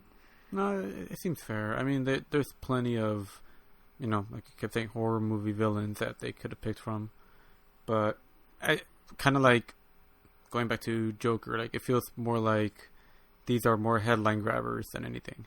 Mm-hmm. And it doesn't help that like the entire thing's leaked too. So like if you really want to know just how far down this rabbit hole they're gonna go, that's another contrast from Smash. Smash, everyone's surprised at once. Mortal Kombat, I think the list has been out there for like ever, a long time. Yeah.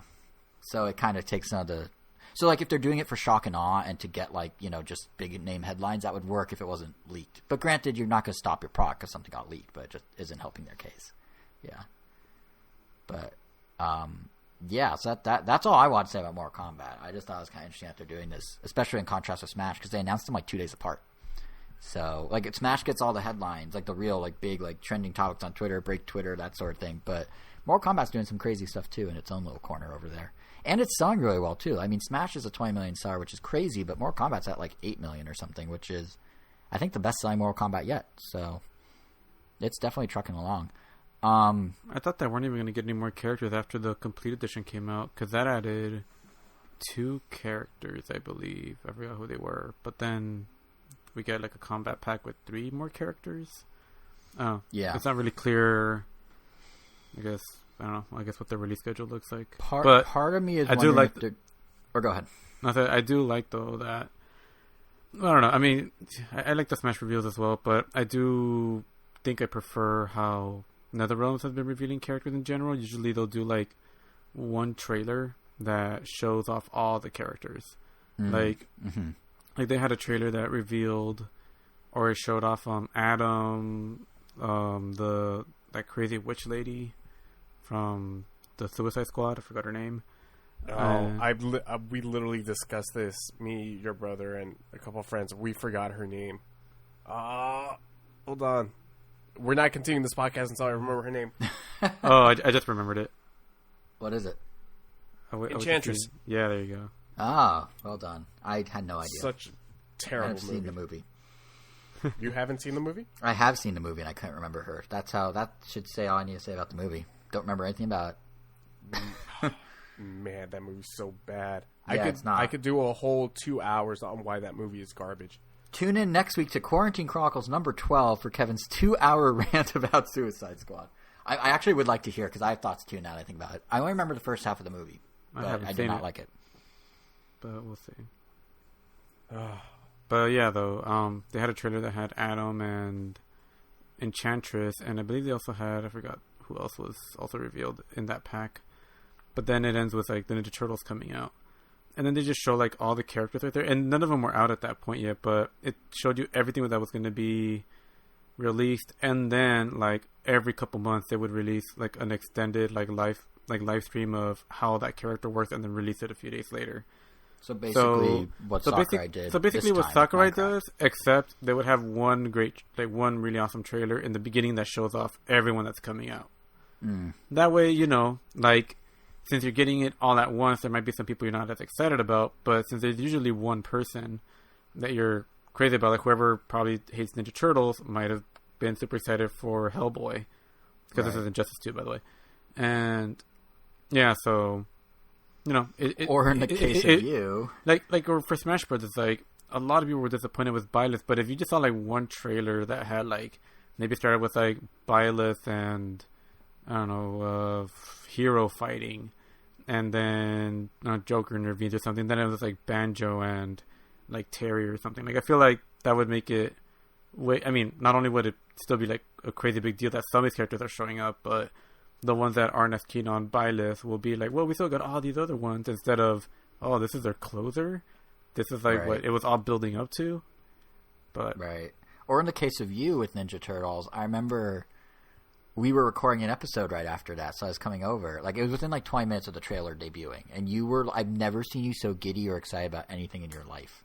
Like, you were so like gobsmacked about the Ninja Turtles because it caught you so off guard. Like, you're just, I think I walked in, you were playing it on loop at that point.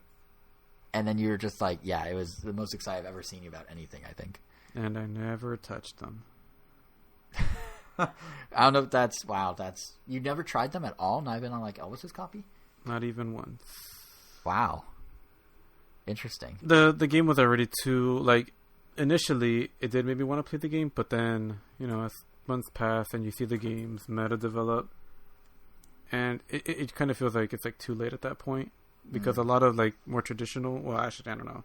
I guess I can't really say that since I don't know what it's like to have not picked up Smash Brothers and how long it would take to actually get to, I guess, what could be considered a competitive level. But I just, like, for me, it felt like it was too late to get into Mortal Kombat at that point, and I would just, like, appreciate it from afar. So I watched people play as the Ninja Turtles, but it definitely felt like... Yeah, it felt like it was too late to get into it. There is a humble bundle. There is a humble bundle out right now that I think if you pay $4, you get Injustice 2, Nidhogg, Stick Fighters, and like 4 other like combat related games. So for PC, so I may try that since I have a nice PC. Maybe play Mortal Kombat on there and just play single player, but we'll see.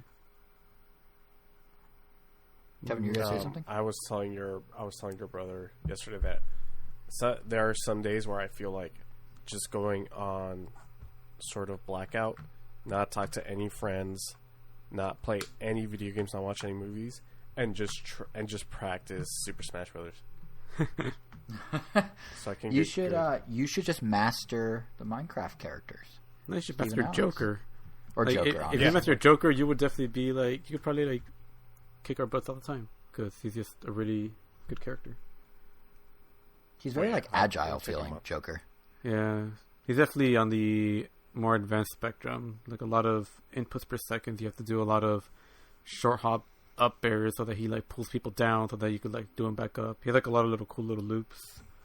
But yeah, and he has a really colorful stage. He is one of my favorite stages, just in design. Mm-hmm. But I guess unless you guys have something else on this topic, there is one more piece of DLC news to get to. Oh, yeah. And it's raising its own set of questions, too. And that is Pokemon Sword and Shield's Crown Tundra expansion, which we knew was coming, but Nintendo and the Pokemon Company, they did a video presentation, I guess, like 10 days ago now. And they revealed some final details and a launch date. It's coming October 22nd. And then they ended the whole presentation with a music video for some reason. I don't really know why, but it was a fully animated one. It was nicely done. It had some references to Red and Blue and stuff, but it was very random. But yeah, so DLC is mostly what we already knew. Using what's now dubbed as Dynamax Adventures, you and your friends are going to be able to go string together multiple raids. You can raid regular Pokemon. You can raid legendary Pokemon. And it borrows a mechanic from Pokemon Stadium and Battle Revolution in that you can actually set up a team of rental Pokemon to do this with. And they're pairing that with an entirely new feature they just announced called the Galarian Star Tournament, where you'll be able to go into team battles against trainers you encountered in the base game with your friends.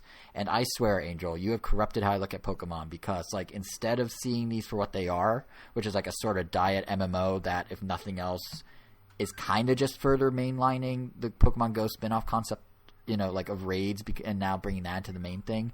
Like I'm seeing this as just instead being shy of what you want, which is a Pokemon battle simulator. Like I'm looking at this like it's 75% of the way there. You got the rental Pokemon, you got the strictly battles with no fluff. They're adding this new item called Ability Patch that lets you change a Pokemon's ability to its hidden ability. Like the only catch, the only catch is its multiplayer emphasis, its Dynamaxing emphasis, and I feel like that is keeping it short of being what you actually would want in a battle simulator. But otherwise, they're so close. Am I wrong? Am I right? Well, yeah, I mean, battle simulator would just be you get to make the Pokemon however you want. That way you could just test them out and know whether it's worth investing a lot of hours into breeding the perfect one. But yeah, I don't know if we're ever going to get that. Yeah. I did say also that I mean, there's plenty of tools for that, but I just want it done officially. Right. And I which leads to actually this next question, because, you know, I did say DLC raises some questions, and believe it or not, it wasn't just, is this your battle simulator? These are a bit more abstractive questions, but like, where is... So they're finishing the expansion pack now, right? The pass is done. Like where is Pokemon going next? Where do they go from here in general? Like what is... Whoa there, hold your horses. I know. Like the expansion hasn't even come out. And you're I know, but like... going next? I sure am. Because like... Soak it in. But no, like the thing is, like the Pokemon company pretty much upended their flow of usual game releases. Like the expansion pass of, you know, Isle of Armor and Crown Tundra are... as I think we discussed when they were first announced, basically the equivalent of the third version. And like especially now with the Star Tournament thing, that's basically the battle tower that's been in like half the third versions, like straight up. And as we predicted at the time, they are going to be selling a complete edition of the game this holiday season to kind of juice the overall Sword and Shield sales. So for $90 you get Sword or Shield with their corresponding expansion pass. No. It's exactly the same price. But it's all on the cartridge. You don't need to download anything. You don't need to use up memory. And they're going to give you 100 free Pokeballs. Because those are just, you know, they're just the type of guys. Doesn't seem enticing. Well, if you don't own any of it yet, it's an easy way to just get it all. If it was discounted, like say it cost $70 or $50 or $40, yeah, or $10, make it free to play, and just charge for each Pokeball. Oh God. So basically, make it Pokemon Go. Yeah, that's not. But the I don't think that's gonna happen. But the thing that is happening is they're doing this bundle. But what's kind of noteworthy to me is they're not calling it a complete edition. They're not calling it like the full game. They're literally just calling it Pokemon Sword, Pokemon Shield plus expansion pass, which immediately makes me wonder: like, are they not done? Because usually when you bundle DLC, I mean, Mortal Kombat kind of bucked the trend too, but they called it a complete edition and then proceeded to not be complete. But like, is there more for Pokemon? Because usually, like, the next release would be the remake of current gen's engine. That's it. It's done. It. Franchise over. Yeah. All right. Franchise over. No, but I mean, like, are they going to do like the expectation would be a Diamond and Pearl remake? You know, using the engine of the current game. I don't know if that's where they're going to. Like, where do you guys see it going at this point? Like, because as it stands right now, more expansion passes, like, turned into a service. Mm-hmm. I think that makes the most sense, honestly, because, like, right now, Sword and Shield, it still doesn't have even after Crown Tundra, it won't have every Pokemon, which on some level is fine, obviously. There's a lot of them. But A, like, I want Bidoof, and leaks point to him not being in Crown Tundra. And B, they're bringing over every legendary, but just not including every starter. They're leaving them out to dry. It seems a little weird. So, yeah, I guess a service would sort of address that. Like, I mean, part of it is there's just too many kind of weird. Like, it's like you're paying for, like, I mean, they would obviously have to offer it with something else, but I can't really imagine them doing for $5. Here is like we'll call it like the nature pack, and it's just like 20 nature related Pokemon. That no, they're not gonna do that. No, I think, what does that mean? Like, do you automatically get them, or they'll just start appearing in the game somewhere? I think it would be what they're doing with Crown Tundra and Isle of Armor. I think they would do new regions with new Pokemon in those regions. I think if they were to do a service thing, now that kind of said it, I feel like they kind of positioned Pokemon the wrong way from the start. Like Sword and Shield, they should have just done a unified one version and called it like Pokemon World or something. Like, yeah, I know it sounds like Monster Hunter World, and I think it's the name of a Pokemon album from like 2001, the one with Meryl on the cover. So they kind of already used the name, but really, like, they could just keep iterating with new DLC and ultimately bring in all the regions, right? Like, there's no reason that if they want to do a Diamond and Pearl remake, they have to necessarily make a separate game. They could just introduce the region from Diamond and Pearl into this. Yeah, you're right. And then they could do that with other stuff, theoretically. Because, like, and it's even a way to get out of the problem of having, you know, like, Dynamax versus Gigantum. No, they're the same game. Dynamax versus Mega Evolutions. There we go. That's what I was thinking of. Yeah. Because right. if they... Thanks, Angel. You're so encouraging. But no, I'm just thinking out loud, like, if they were to just take those worlds and shove them into the current gameplay with the current game, they don't have to figure out how Mega Evolutions work anymore. They just have the Gigantamax forms or the Gaiamax forms there instead, and problem solved. Like, if they did a full remake and sold it for $60, I feel like you would have to have all the systems in place. Like, you can't just ignore a whole mechanic of Mega Evolutions. And if you just do Dynamax, then how is it different from the game you're currently playing? Just a different region. But the other one, like, can you transfer your things? Like, presumably Pokemon Home would work with it. Like, Pokemon Home integration for Pokemon Go to bring Pokemon into Sword and Shield. Supposed to be ready by the end of the year now. Like, that feels like something that would fit well with a service versus just all these scattering games. Preach. I don't know. Yeah, I will. Because I think there's one other... The more I think about it here, there's one other angle that makes sense for Nintendo. Which is basically they can just double down on the sales. Because, like, Sword and Shield, they have, like, a baked-in audience. It's something like 18 million people from their last financial report. They're saying it's like 18.2 or 18.4 or something like that million people own Sword or Shield. So to get them to cough up $20 or $30 for some new regions versus having people want to spend a whole nother $60...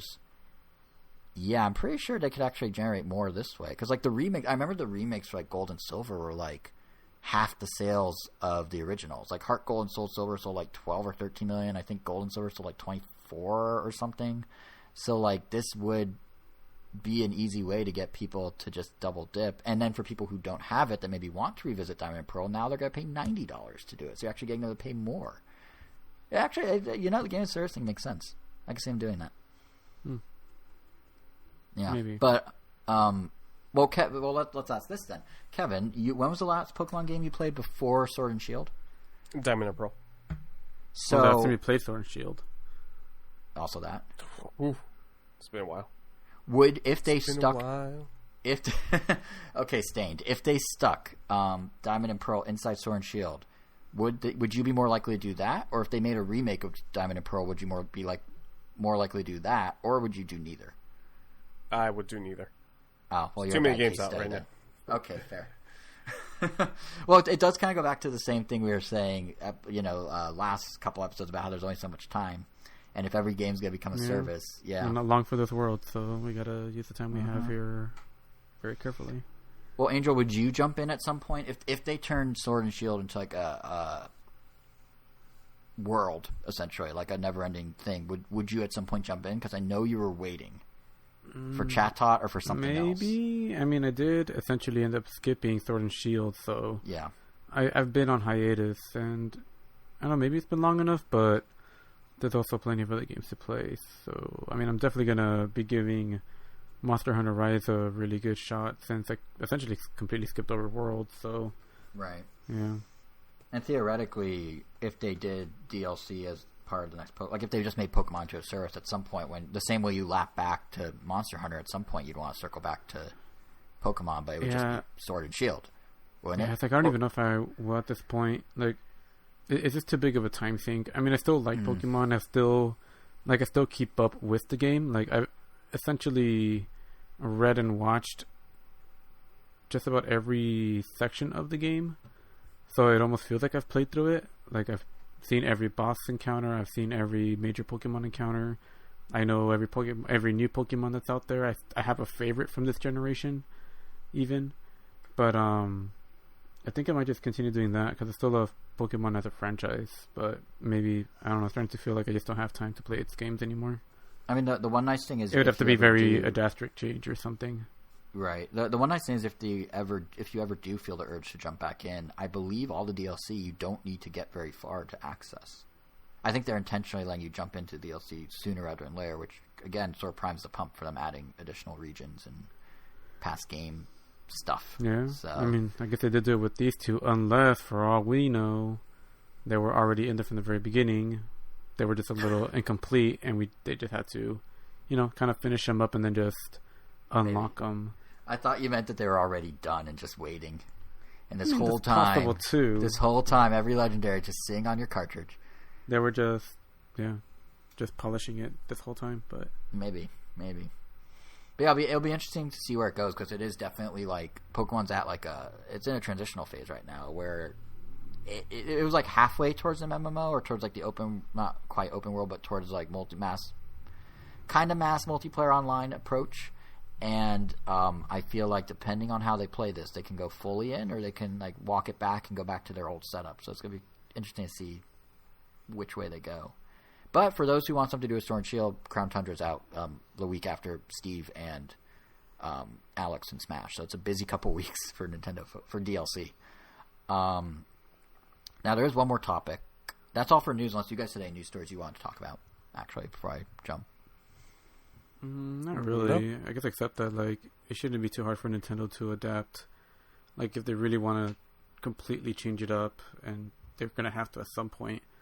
Like it's not that hard to adapt Pokemon into like a real-time RPG, kind of like Tales or even some of the modern Final Fantasy, since the trainer's just in the background. You could just be controlling the Pokemon directly, and anything you do when you're picking moves is literally just the trainer calling it out, like in Smash Brothers, because you're technically controlling the trainer, but you're playing as the Pokemon. Do you legitimately see them doing that with such a breadwinner for them? Like, do you actually see them shaking it up that much? The core mechanic? Not now, but I feel like there will be a time where they'll have to change it up in some way. I don't know if they'll go that way, but I feel like there will be a time where they are gonna completely change it up and just let their current system kind of die. That will be interesting to see unfold because they're so tepid with how they do anything with Pokemon. There's gonna be that weird middle step, and I don't know what that weird middle step looks like, but there's gonna be a weird middle step. I guess as soon as the sales start to dwindle, whenever that game comes out that doesn't even get any close to meeting the expectations, then they'll be like, whoa, okay, it was time to evolve. Yeah. Well done. Was that all just for the joke? No. Oh, okay. But or they'll just keep doing more and more spin-offs like that. What's the one they were making with Tencent? I'm drawing a blank on what it's called. Pokemon Masters. Dota. Which one? Unite. Unite. Unite. Yeah. Unite. Yeah. Because that's more the real-time thing in a way. Yeah. Whenever that comes out, it's so funny how they just announce a bunch of Pokemon games and then just stop talking about them. Remember Pokemon Sleep? It's been over a year. Where'd it go? Well, they're sleeping on it, but yeah. I guess so.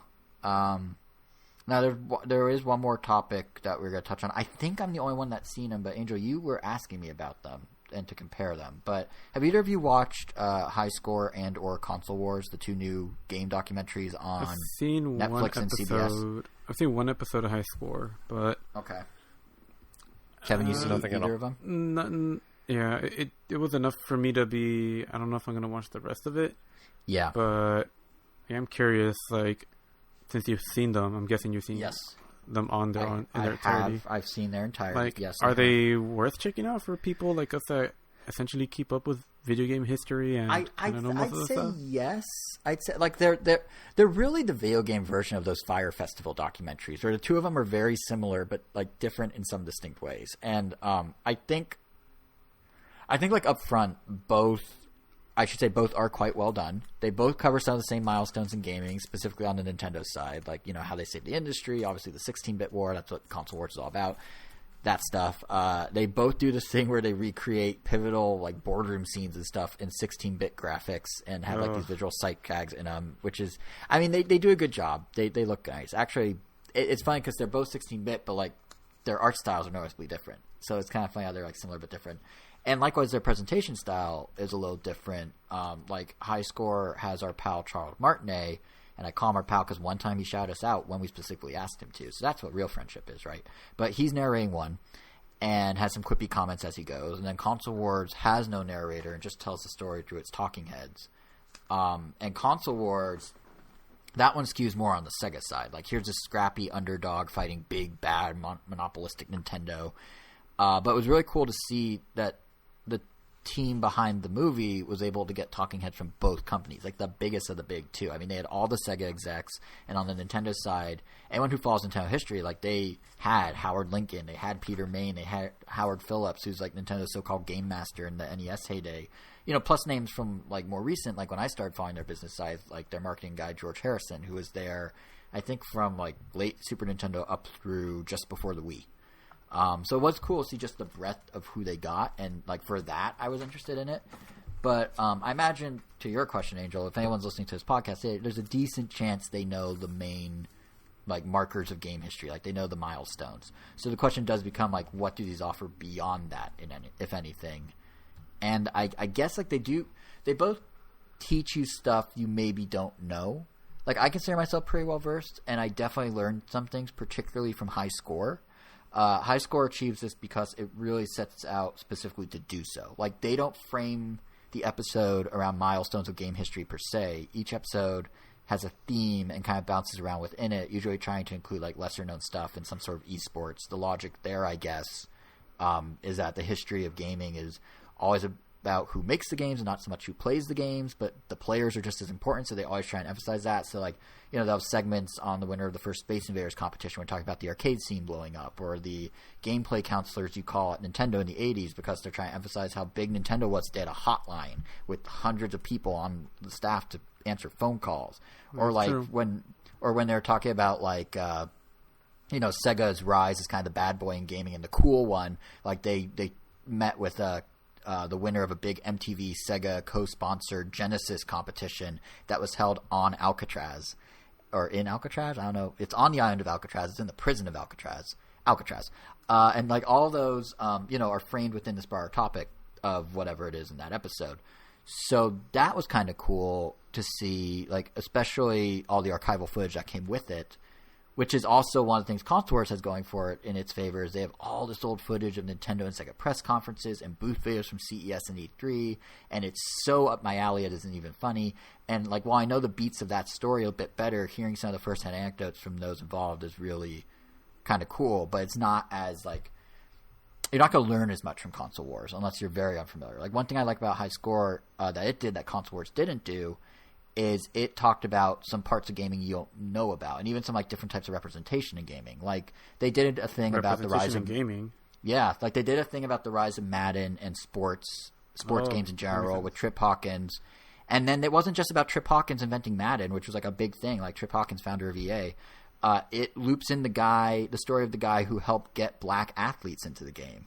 They originally were all white, and then this guy who they make a point of emphasizing he's not just black guy, he's also gay. Like, look, he is monumental in the moment where gaming went from just generic white humans to actual diversity in the game, which is, you know, one of those things that's like, that's not the big thing you read in every history book, but it's kind of a big moment for gaming when, you know, it starts to represent the player base better. Or like they talked about a system I never even heard of before called the Fairchild System F, which was I never heard of that. I don't know how I met. Okay, Angel, what is it? Or it's a system.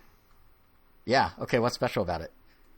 It came out and people liked Correct. It was the first system to have a cartridge ever, and that's completely ignored by gaming history. Like, no one talks about that. And again, that one they pointed out was like, there's a black guy who did it, and like at that time, like that's a super minority group in computing. So, you know, and no one really talked about he invented the thing that every console up through the Switch still does. So it is kind of cool how they try and like balance the big stuff with the little stuff. And then sometimes, to be honest, it feels a little heavy-handed in the sense of like they did an episode about RPGs, and they're talking about the likes of Ultima and everything, and then they talk about this LGBTQ-themed RPG called Gay Blade, which I guess in that world at that time was a big deal because it was the first representation. But it felt like when they were trying to balance it with some of the other stuff in the episode, it felt like they made it seem like it was a bigger release than it was. And it was a bigger release for a small group, but it just felt a little like the billing of it was a little like lopsided, kind of. But for the most part, it's really cool to see them sort of strike mostly a really good balance between the big gaming history moments and these sort of smaller tales that in many ways are probably just as impactful. Like even stuff like, you know, when they talk about Miss Pac-Man, they didn't just go, oh, women played Pac-Man, so they put a bow on him. They went through, well, actually what happened was there's a hacker scene in arcade circuit board, like modding community, and they sort of birthed this alternate Pac-Man, and then Namco looked and saw, well, here's an opportunity, and kind of paired it with their player base. And kind of deal? I guess so, which I had no idea it was. So like there's always little things you learn along the way. And like sometimes the way they try to connect the dots work better than others. Like they try to give everything equal pizzazz, which is kind of what I was getting at with the Gay Blade example before. Like they try and make everything seem as heavily weighted. But the stories themselves can vary in how compelling they are or how big of a moment it was. And it's almost to a wild degree. Like some episodes have way more gravitas, I guess you could say, than others.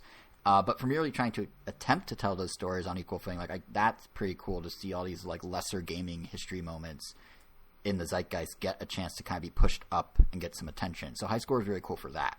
And I did actually learn more from it than I thought I would. Console Wars plays it a bit more by the book.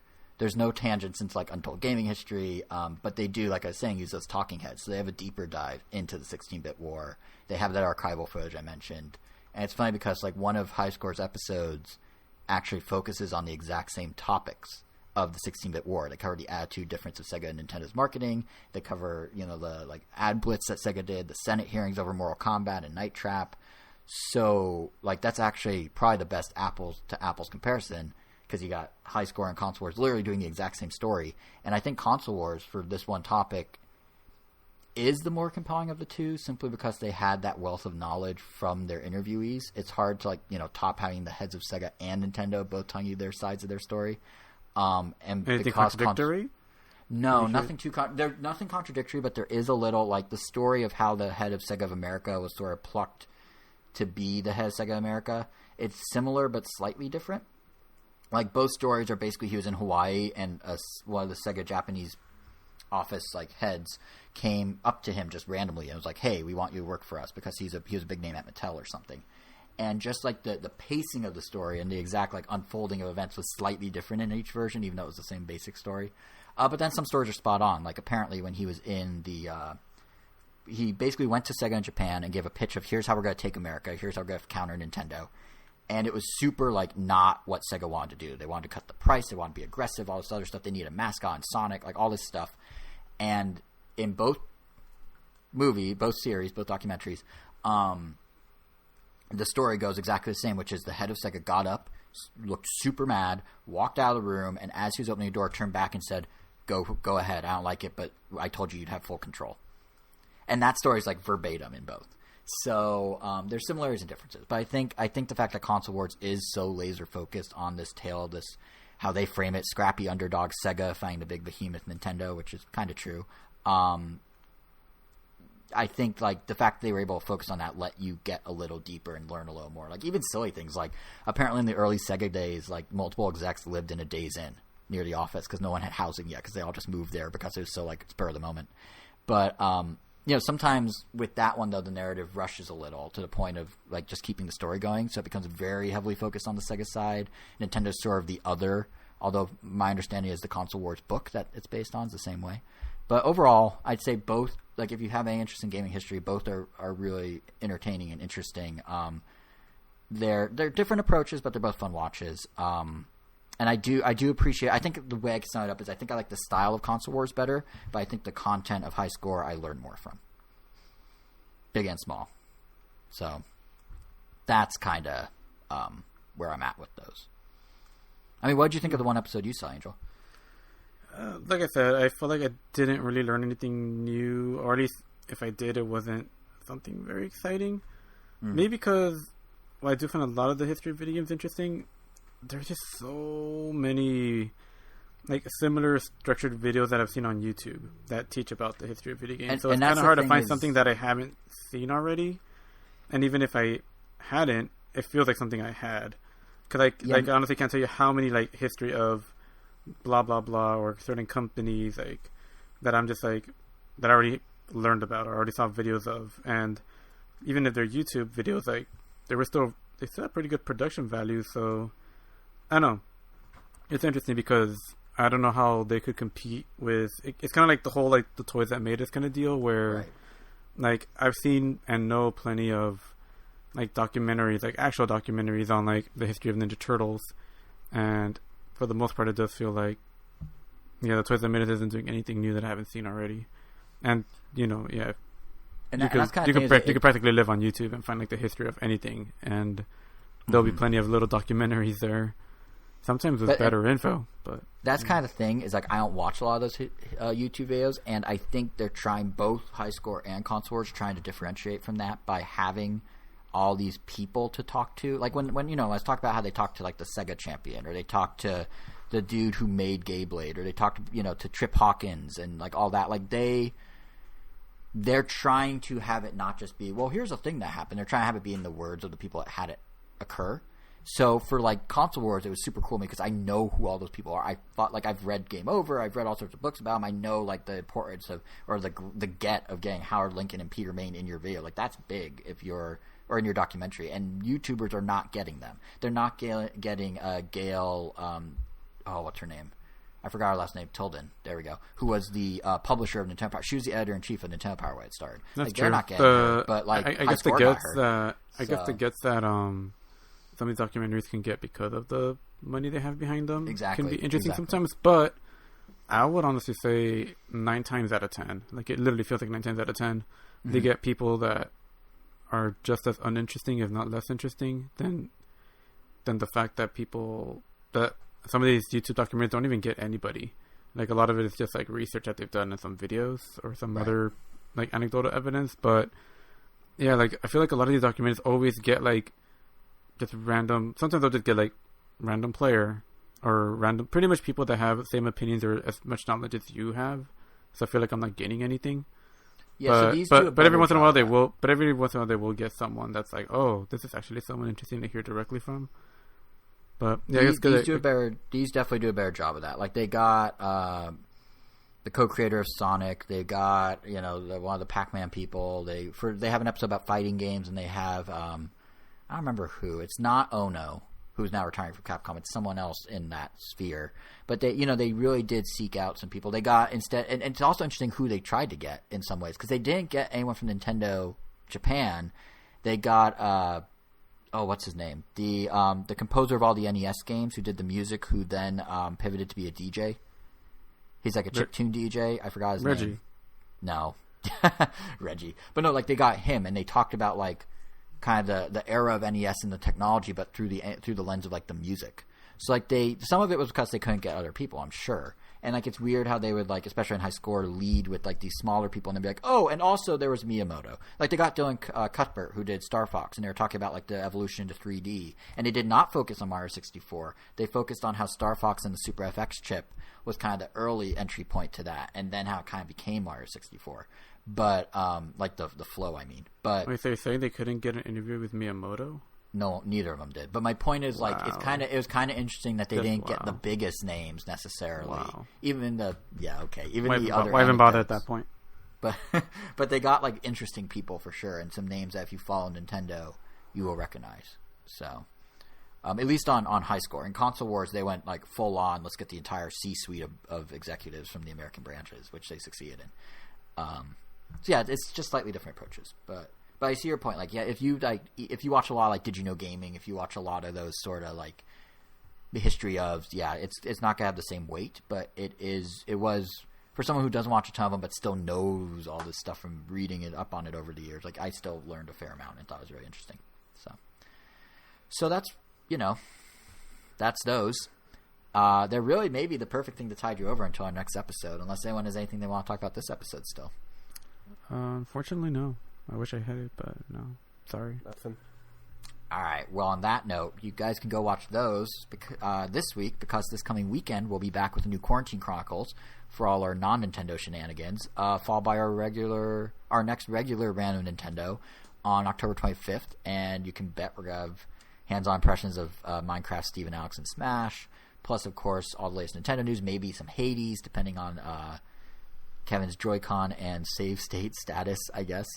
But But yeah, to make sure you don't miss that, you can any of that, quarantine or otherwise, you can subscribe to us on all the podcast apps. We're on Apple Podcasts, Google Podcasts, Spotify, Stitcher, Pandora, TuneIn, iHeartRadio. We're on YouTube. RandomNintendo.com is our name. And you can also follow us on Twitter at RamNintendo to stay up to date on that stuff. Or if you want to hear our individual thoughts on whatever it is we're thinking about, I'm JSR7. Angel is Wero, WEIRO_O. Kevin is KVN Gomi. I think that's it for the housekeeping. Kevin, any last words? Final words? I don't know. Put Michael J. Fox in Smash.